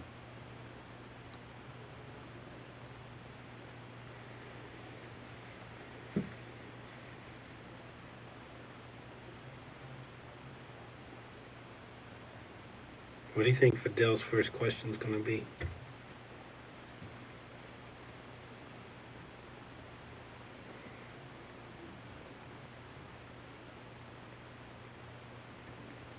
No idea. He's going to say, did he confess? That's what his very first question is going to be. Did he confess? Do you respect Fidel? A lot. What about Mr. Pooley? Do you respect him? I've always talked to Elizabeth about if we ever got married by church. She was, one of them two was going to be with me and the other one was going to be with her, so I get along with them real good. There's no doubt about that. Well, those are two men that you look up to in this world. And they're both going to have the same question.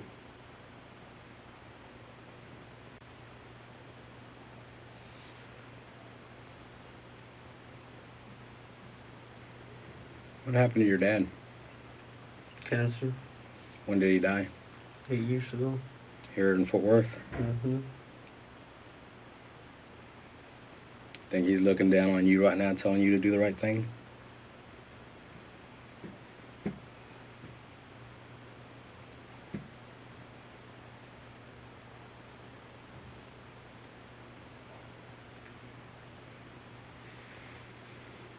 Guarantee he's telling you not to do the right thing. Sure, he's in heaven where he belongs.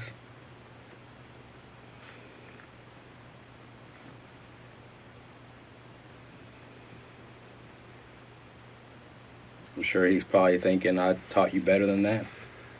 I've taught you that if you've made a mistake, you got to do it right, make right. He's probably taught you when you were growing up not to lie, tell the truth. I didn't meet your dad, but I can just tell that kind of a background. You're going to use him to... Well, I'm not using him. I'm just saying growing up, I grew up with a Hispanic family, a Mexican family, and I know what I was taught, and I know the values that you're taught. So I'm not using your dad as an excuse. I don't need to use your dad as an excuse. I think we've used Elizabeth enough for the reason why you need to do the right thing. Okay, Elizabeth is looking down on you right now. She knows the truth. She knows you did it. She's probably sitting there thinking, you better tell him the truth. She knows I didn't do it. Well, I think that's a bold statement you just made.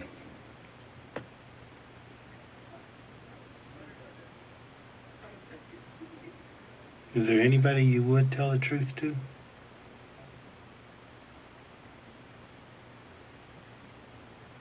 I already did. Is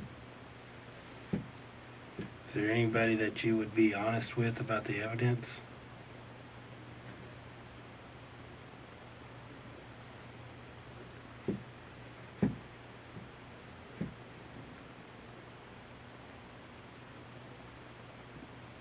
Is there anybody in your family that you would feel comfortable sitting right here with you as we continue to talk?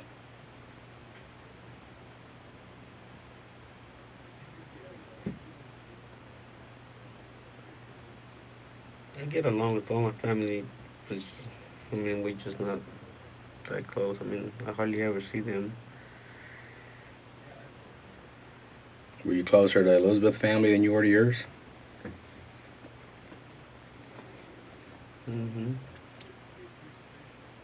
I'm not saying that I fight with my family. I don't. If I see them, we get along real good. So it's safe to say that Elizabeth's family is going to be more devastated than your own family when they hear the news. Mm.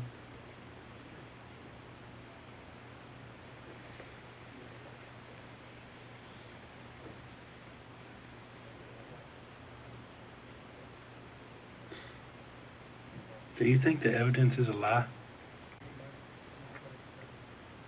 You do? Why do you think that? I don't consider myself a bad person. No, I'm not saying... The evidence isn't saying you're a bad person. Well, that's what it's saying. No, it's not. Yeah, it is. The evidence says you're one of two people. A person who made a mistake or a bad person. I'm not a bad person. So then you would have to have made a mistake, right? So it wasn't a mistake.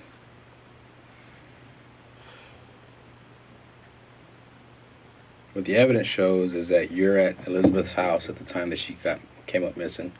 Your vehicle was seen coming and going to her house at the time that she came up missing. And then your car is at the exact place of where she was found. That's what the evidence shows. But that doesn't tell us just yet whether or not it was planned or it was an accident or a mistake. It will later, once we keep digging.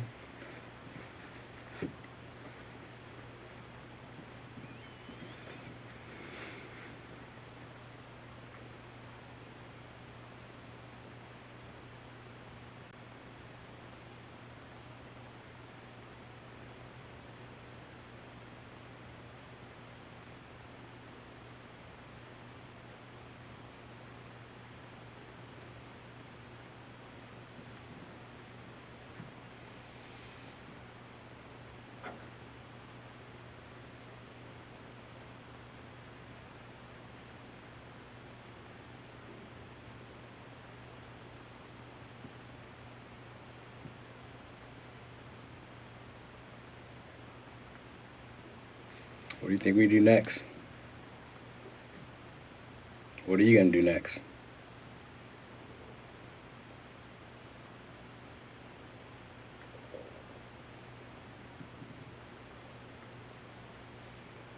I thought I was going to look for a job. I guess not, huh? I don't know. It depends on details that we haven't gotten from you. If this was an accident, didn't mean to happen this way, things are going to be different. If this was planned out and you meant to do this, then it's going to be different. We don't know. I don't know what's going to happen with you.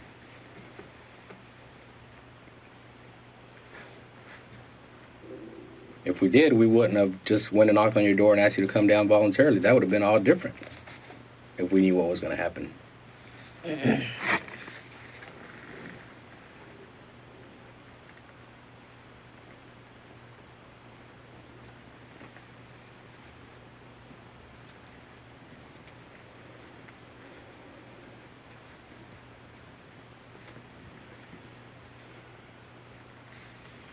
Hungry?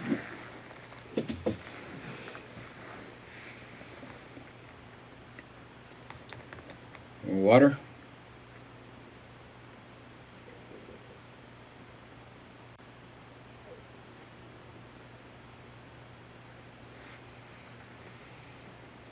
I want you to have every opportunity to tell the truth.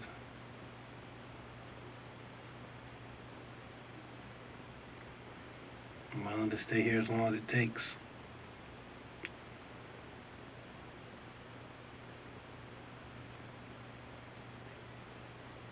Because we've had cases before where people decide that that's it, I'm not going to say anything, and then later they're calling us wanting to talk to us. Well, at that point, sometimes it's too late.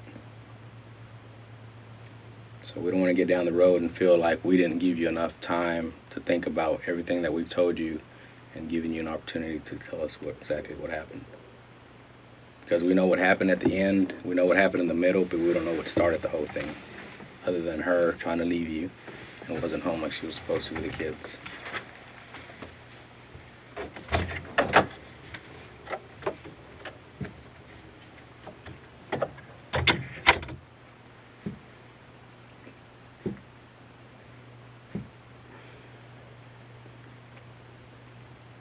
Is there anything that we've talked about that you'd like to change, that wasn't right, that maybe you thought about it, now it's something different? No. So you were home around midnight, right? Didn't leave till the next morning at 7:30. You never saw Elizabeth that night. The last time you saw her was on Thursday.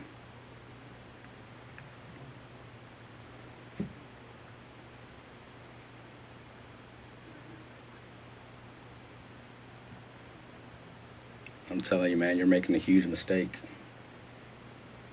And I want you to remember that I told you this at, it's 1:40 right now on Tuesday, the 26th, that you're making a huge mistake by not telling the truth. It's not going to get you in any more trouble. It's going to bring closure to their family. It's probably going to help you out. It's going to relieve a huge stress off of you, stuff off your shoulders.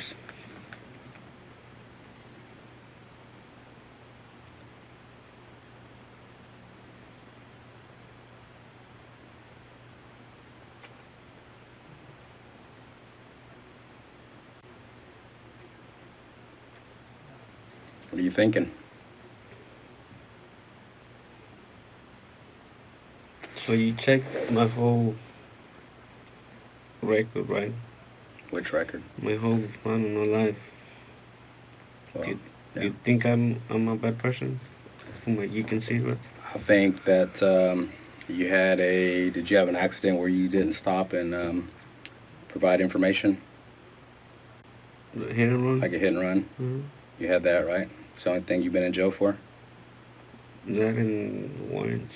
Yeah, traffic tickets. One time. That was a long time ago. Yeah.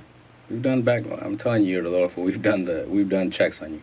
And based on what we know that you didn't make any mistakes in your life, like as far as criminal anyway, except for that one time you went to jail. There's no domestics.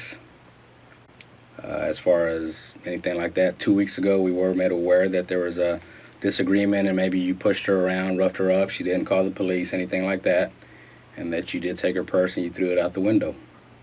I didn't push her. Okay, well. I asked her just, move so I can leave, and she did move. You remember taking her purse? Yeah. Remember throwing it out? Were you just mad? What was the argument about that day? Because she didn't went to a place where we were supposed to meet.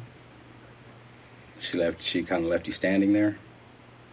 Was it a restaurant or what was that? Friend's house. And did she ever explain to you where she was? Where was she? At a bar. At a bar? Happy hour? Did she ever tell you who she was with? Did she ever tell you which bar? She said she was at a bar, and I called her that day a lot of times. Didn't answer? Didn't answer. She got home, and I said, "You want to talk?" She went inside. And then I said, "I'm just going to go for a drive." Then she tried to stop me and said, "Don't stop me, please. We're just going to end up arguing about stuff. Let me just go clear my head up." She said, "Okay." And then her car was in front of my truck, so I asked her, "Can you move your car?" And she said, "Yeah." Did she move it? Mm-hmm. And when did you grab her purse? I think she was getting her shoes, putting her shoes on. It was just sitting there? Was her cell phone in there? No. I wouldn't say no. Do you remember what street you threw it out on? Dean. And how long were you gone that time? The whole weekend. Did you go to San Antonio? Where'd you go? Piedras Negras. So you went to Mexico? You called her when you were in San Antonio, right, or something? She called me in the morning. She asked me if I was coming home that day. I said, "I'm getting to San Antonio." And then a few hours later, she called me, and I was already in Mexico. Why did you go to Mexico? Just to not argue with her. Cool off? Yeah, I'm telling you, Ned, I did wrong by not, trying to work that stuff out. Because I told her that day, I'm just going to run like a coward, going to go away and, just... Did you think she was going to call the police that day? She never threatened you, and I'm calling the police? I never pushed her. I don't know what you heard, but I never pushed her. I heard you I never said it, and I never told you this. She never said that you hit her, and I'm talking to her friends and her family. She told her family and friends.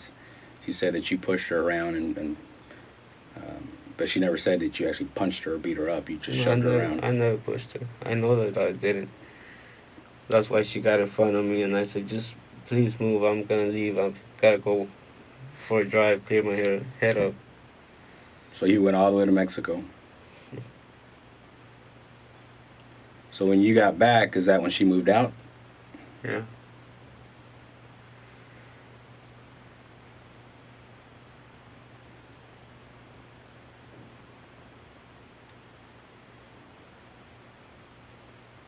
And we talked up to that. I mean, like I said, we were talking about moving together to an apartment.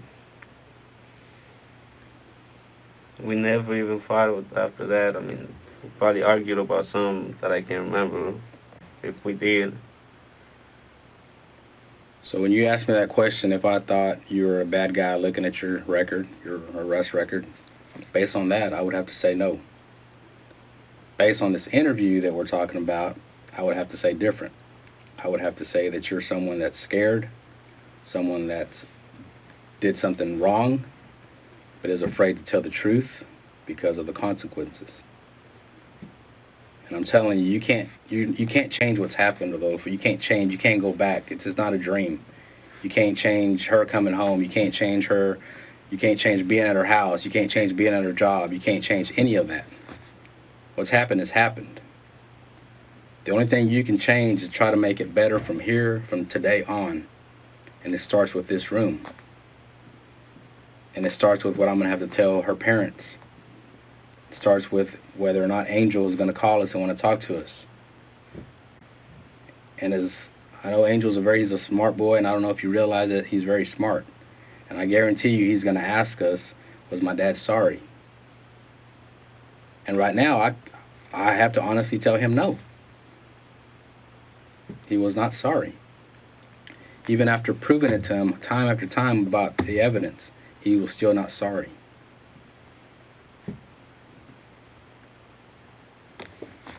Because down the road, when people are looking at this case, you're not going to be given an opportunity to say, you know, this was a mistake, I'm sorry, I didn't mean. You're not going to get that opportunity.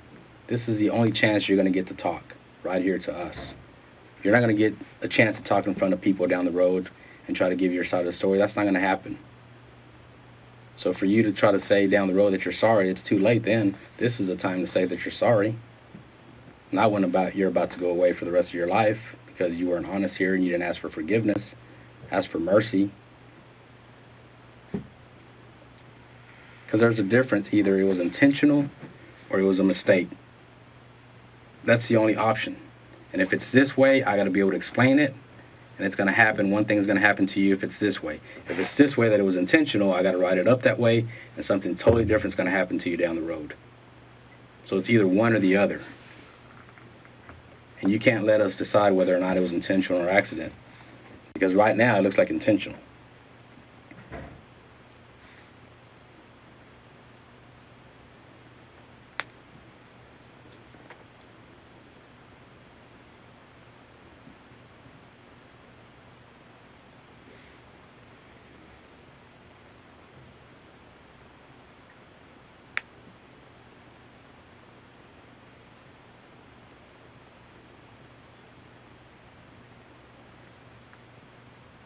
So what do you think is going to happen with me? I don't know, man. Depends on what you have to say. Because the way it is right now, nothing good. I can't get into all the legal stuff about what's going to happen with stuff legally. Mm-hmm. But what I can tell you is that as far as us making a decision, I either got to make a decision that it happened intentionally or if it was an accident. And that's what I got to start working on. But without your statement, because I know it happened, and we all know it's happened. Obviously, you had the funeral. It's happened. And I know that it's you, without a doubt. So either I got to know it's intentional or if it was an accident. And based on that, it's what's going to happen to you. If it's an accident, I got to understand why, and you got to be able to explain to me why it was an accident. And maybe after it happened, like I said, we have cases all the time where somebody does something stupid, and they freak out, and they're not in their right mind, and then they want to try to cover up what they've done, and they do stupid stuff. And I'm not saying that that's what you did, and I'm not saying that, but I'm saying that that's understandable. But you got to come in. They came in here and told the truth, and we were able to look at the evidence and say, okay, well, I understand how this could have been an accident and why they acted the way they acted and why they did what they did. But for someone like you to sit here and just shake your head, no, no, no, no, I didn't do it, that's not going to fly. Because that's what cold-blooded killers do. I'm not a cold-blooded killer. Well, then prove to us that you're not. I don't care about your history. I care about what happened that night. She had never left you before. Yeah, we got separated. Okay, well, for not that long, right? For a day or two? No, sir. Okay. About a year. Did she ever move out, take all her stuff with her? About a year. I don't know. She moved to her parents' house? Yeah, and then another place she was living in some apartments. Okay, well, we'll have to follow up on that, but we're talking about what happened 11 days ago, not what happened a year ago. No, it's longer than that. So either it was intentional or it was an accident. That's what's going to make the difference here. You ask me what's going to happen to you, I don't know.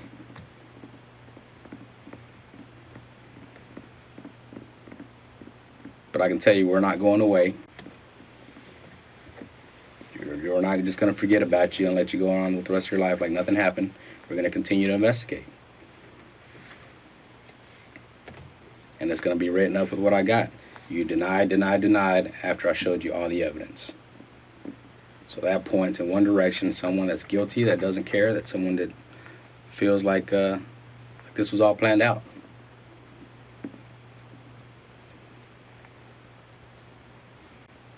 What you didn't plan was that someone was going to see her happen, because we were there pretty quick. I can almost tell you what time, but I'm not going to give you that because I think I've given you enough. But I can tell you that as soon as that happened to her, somebody saw it, and they're on the phone with 911. And it all leads back to you, man, I'm telling you. You may not believe me now, but you're going to believe me.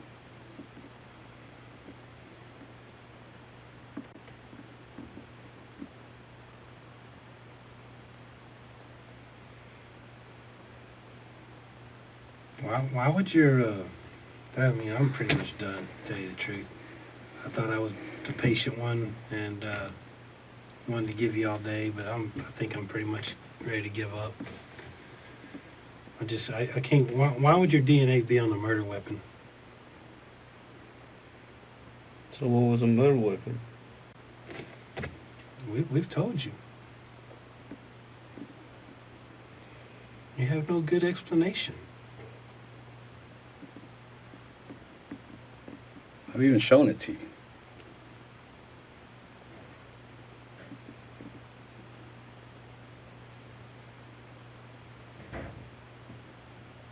You can't even explain. I mean, you don't even have a theory. You don't even have, like, well, somebody took my stuff. You don't have anything.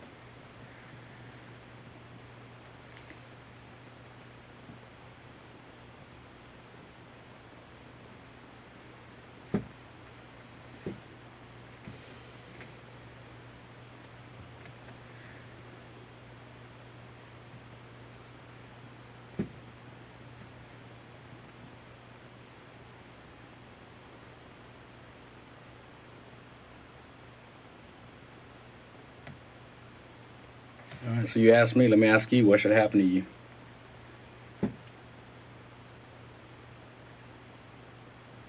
I answered your question. Yeah, I honestly don't know.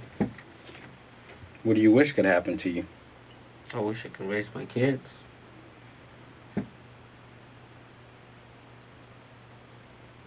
You don't believe I could be a good dad? I think you could down the road,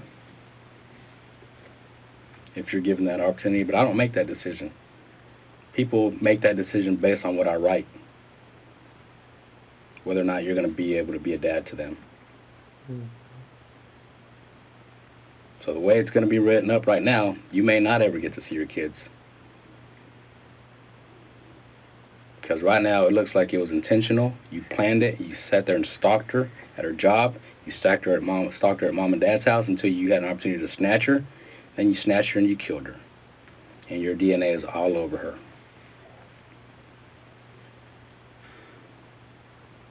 So that's the answer to the question. And you don't give a damn.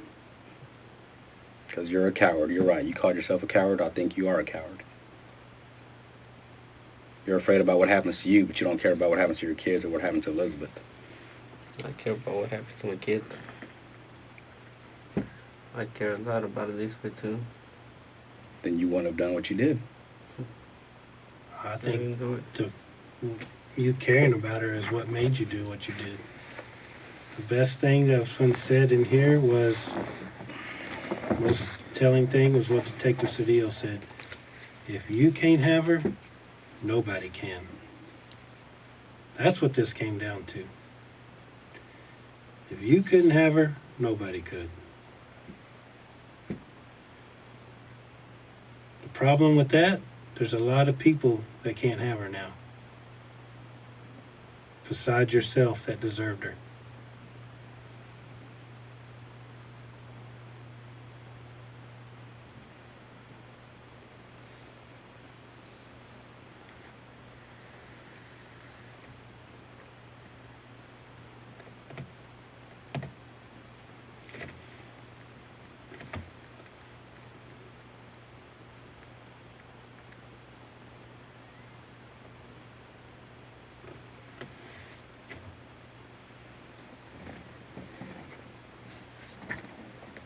Sure you're not hungry? No, I'm good. Thirsty?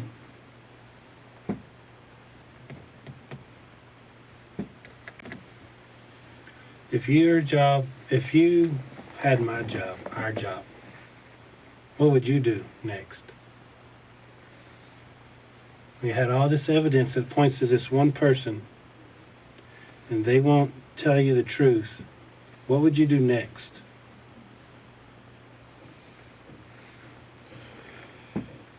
I don't know. You don't know.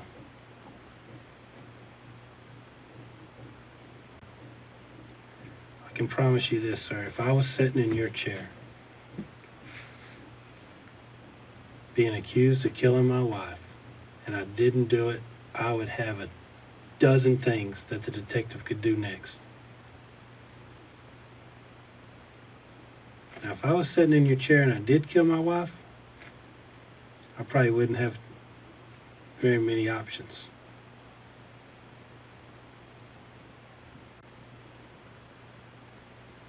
Well, from what I can see, my life is over now. What makes you feel like that? I don't know. Have you ever read what we call any part of the penal code? Do you know what that is at all? Penal code has our laws in it for the state of Texas. These are some big words, which some of them I don't even understand, but they call it mental culpability. Do you understand what that means? Sometimes I don't either. But basically, it has to do with the intent of a person. What their intention was, what they meant to do, or what they meant to happen. And there is a wide range of options and a wide variety of differences depending on what someone meant to happen. I can tell you that I have worked cases with Detective Cedillo, everything that ranges from someone meant to kill someone cold-bloodedly and did that, and those people are on death row. And I have worked cases where people have gotten probation. I've seen cases where people have gotten probation.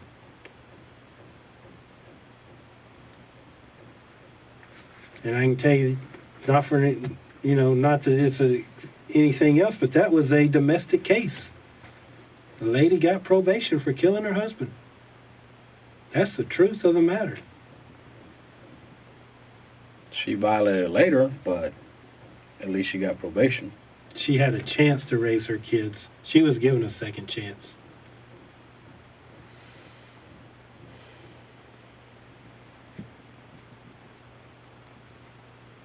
And all that was based on the intent. The people sitting on death row was people that planned it and knew what they were going to do all along, as opposed to the other scenario where it just happened. And I think we've already explained to you that, not in those legal terms, but kind of a roundabout way. Was it intentional or was it an accident? Because we're trying to make it as easy for you to understand.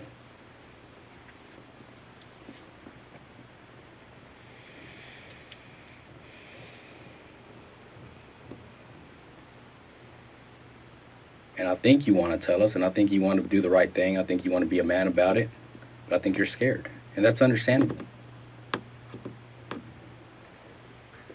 But first, we got to get past this point, and then we'll deal with the rest.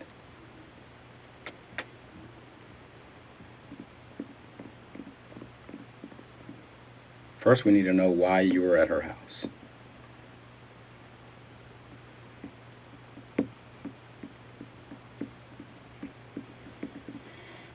Her parents' house. Can you answer that? Shaking your head, what does that mean? You can't explain why you were there?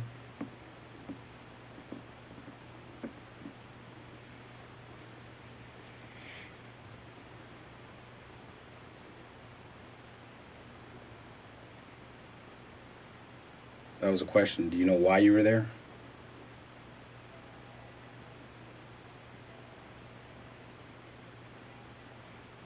This is something we hadn't talked about. Were you drinking that night? I drank a couple of beers, but Were you intoxicated that night? Were you drunk? No. Do you do drugs? No, sir. You don't strike me as a person that does, but it's a fair, it's just a question. Yes, especially, yeah. You ever tried it? No cocaine? No cocaine, weed 2 times. When I was like 16 and 17, 2 hits, and that's it. Why would I lie about that? Do you got any mental issues? You ever been diagnosed with a mental issue? Do you take medication for mental issues? Are you bipolar? Anybody told you you've ever been bipolar? Did Elizabeth ever tell you she thought you were bipolar?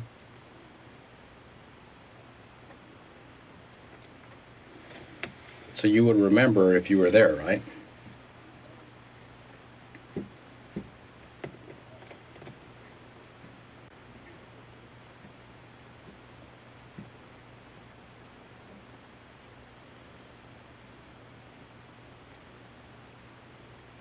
We just want the truth, Rodolfo, and I think you owe it to the family.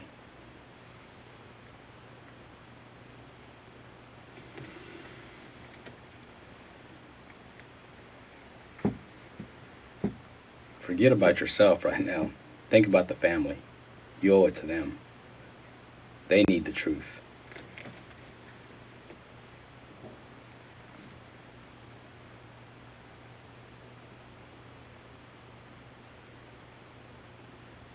You've already said you don't care what happens to you. Think about them.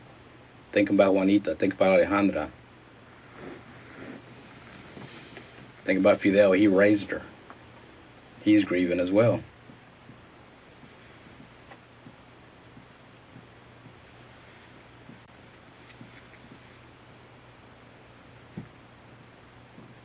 At least they'll know that you're a man about it.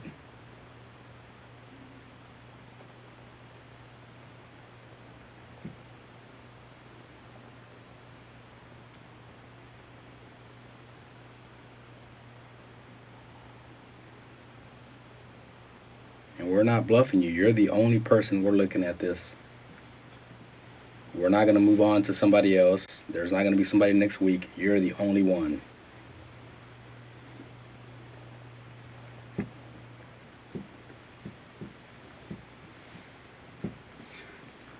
And what they want to know, the family's going to want to know, Wanita, Alejandra, Fidel, they're going to want to know, did she suffer?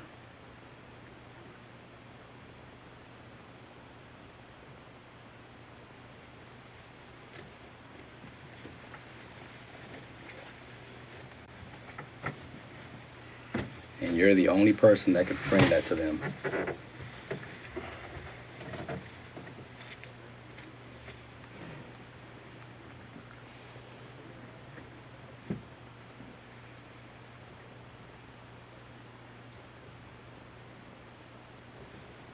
You had to think she was dead when you left her there, didn't you?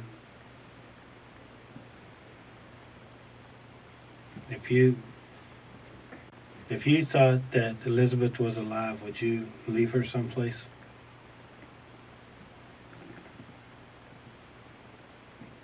To suffer.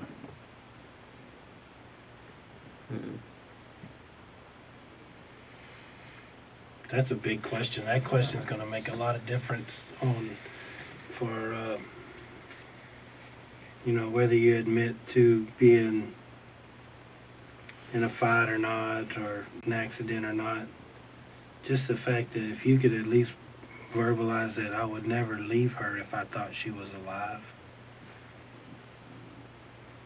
If you could differentiate, if you could talk about the difference in those two, that would make a big, if I was on making a decision, that's something I would want to know. No matter what a doctor or somebody says, whether she was or she wasn't, what you thought matters.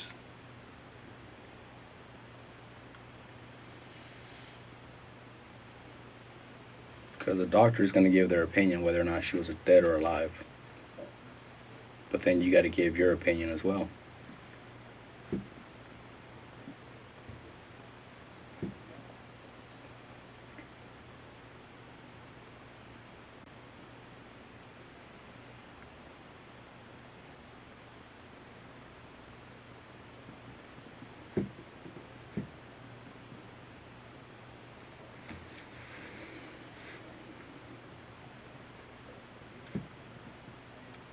What are your thoughts when you lay down at night?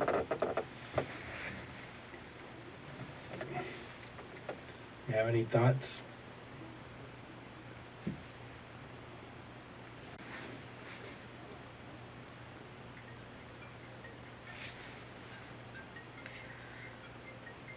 I've been going real late to bed, so as soon as I get there, I go straight to sleep. You don't have any trouble falling asleep? No? I've been real tired lately. I mean, those days I haven't really been getting a lot of sleep.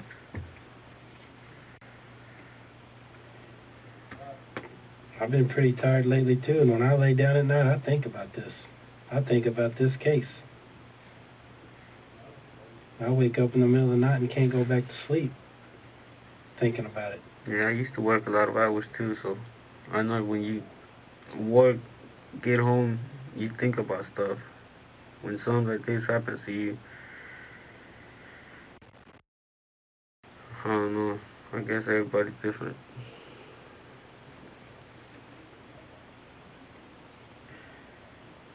When I told you that Elizabeth was dead, did you ever remember thinking you wondered if she suffered?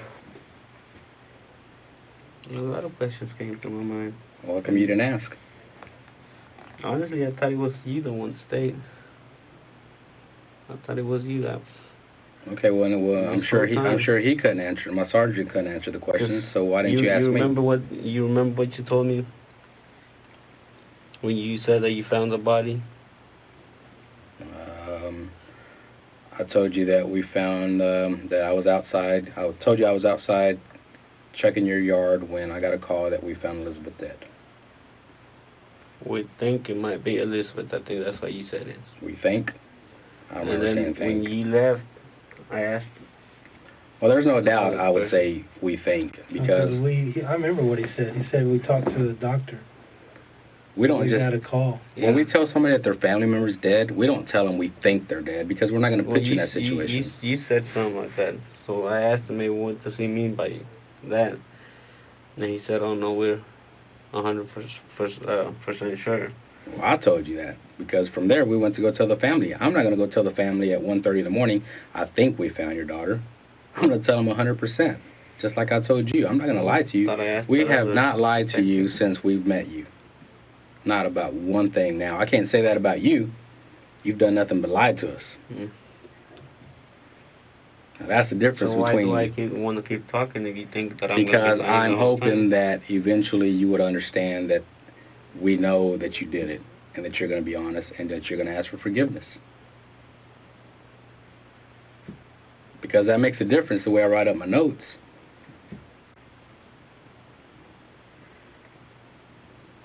Because they're going to ask us when we go over there and present this case. Was he sorry? What was his demeanor like? I'm sure the family's going to ask us this. And I want to be able to tell him we gave him every opportunity to show a little bit of remorse, and he did not whatsoever, is what I can tell him right now.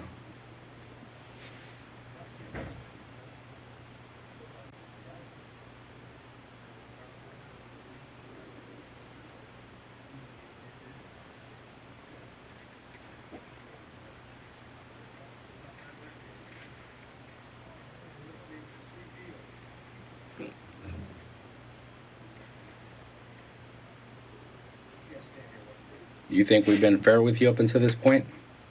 You think we've given you every opportunity in the world to be honest with us? We've never once shut you off. We've never said, nope, we don't want to hear the truth. We're done with you. He said he was talking. Okay, well, he was talking because you interrupted him, but then after that, we've been here since 9:30. Or 9 o'clock, probably closer to 9. I think in the last 5 hours, you've had probably plenty of opportunity to give your side of the story and to be truthful and give us something that matches the evidence, not something that contradicts the evidence.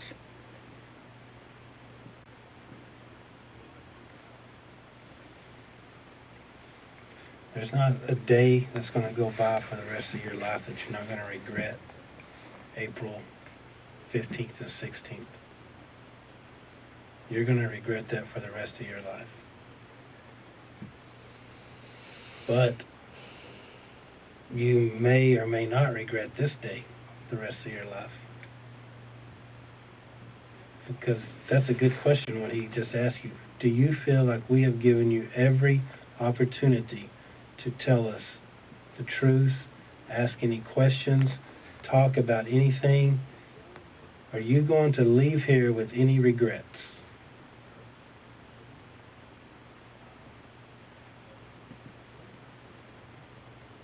I would say to you that if you don't tell us the truth today, someday you will regret it.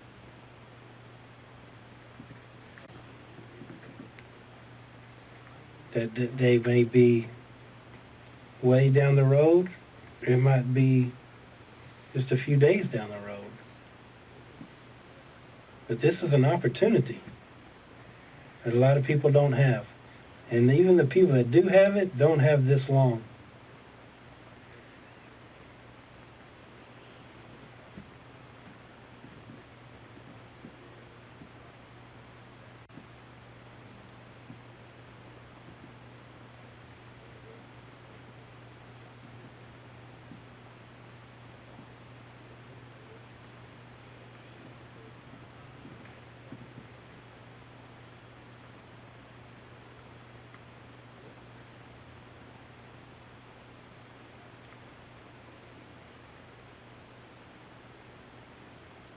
So do you feel like you've been given every opportunity?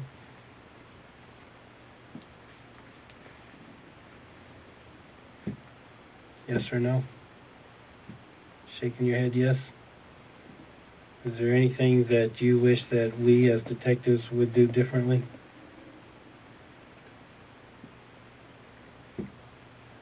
No. Shaking your head no. Is there anything that you wish that we as detectives knew that we don't know?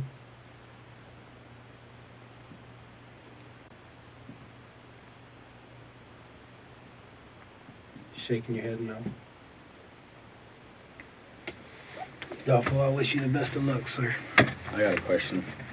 What do you want me to tell Fidel and Wanita when they ask about you?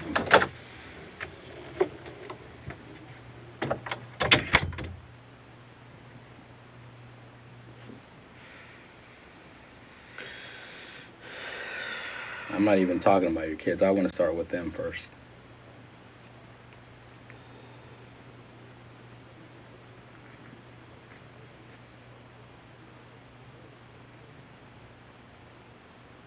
What do you want me to tell them? When they say, when I'm going to tell them we found the person responsible for your Elizabeth's death, and it's Rodolfo. And they ask us, what about him? Where is he? What did he say? How did he act? And I can tell you right now, it's all going to be negative, what I have to tell them. I'm going to tell them that I've never seen a person like you before. That after proving to you everything that we had, you continue to deny, and you continue to act like you didn't give a damn, or that you don't have any remorse, and you don't care. That you care about what's going to happen to you. That's not what I said. No, that's what I think. That's what I can read just from talking to you. Because there is not one piece of remorse that I've seen come out of your body since we've met you. So, well, if you were Juanita, you had me in front of you, what would you do? What do you mean, and who are you? Me, myself, You're you. the killer. Okay, and are you saying something to Juanita? No, you just in front of me, and you know that it's me. What would you do? If I was Juanita, I would ask you why. I would ask you, why did you take our daughters from our hands? And from our lives? That's what I would ask you. You ask me the question, that's what I would ask you. What do you think she's going to ask you?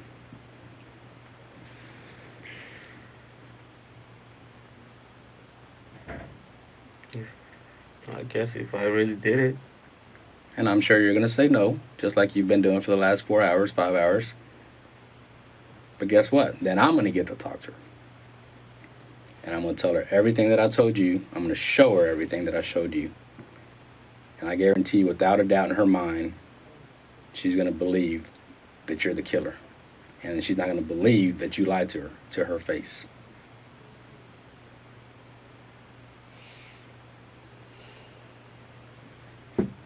Now, Fidel, he might want to whoop your ass. But he's also going to want to know if you told the truth. And if you were a man about it. And I'm going to tell him that no, you're a coward.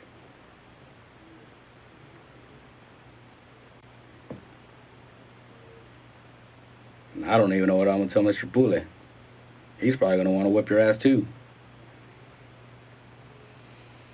And I'm going to tell him exactly that you sat here like a coward with no guilt, no remorse. Even after we proved to you everything that I'm about to tell them, they know without a doubt that you did it. And they're going to know that you continue to deny. And not once did you ever ask for forgiveness from anybody. I'm not asking you to tell me you're sorry. You need to tell them you're sorry. But you need to tell them through me, so I can tell them that you asked for forgiveness.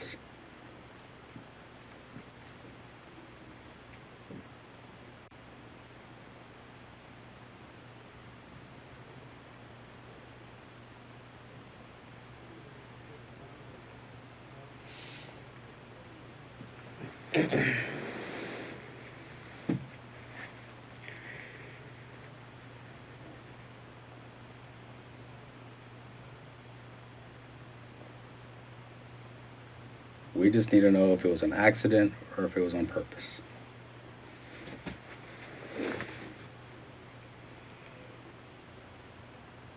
I didn't do it. All right, we'll end that with that, okay? Give us a little bit. If you need to go, just knock on the door and we'll see you on your way, okay? So, the detective was a man of his word. Rodolfo Arellano was allowed to get in his truck and drive home that night. But as soon as he left, they applied for a murder warrant. When they picked him up and arrested him, he finally cracked and realized that covering his mouth and crossing his leg wasn't going to take the death penalty off the table. I'm sure that was probably the advice from his defense attorney. So he finally told them what happened and pled guilty. He indeed waited outside of the residence where Elizabeth was staying, her parents' house.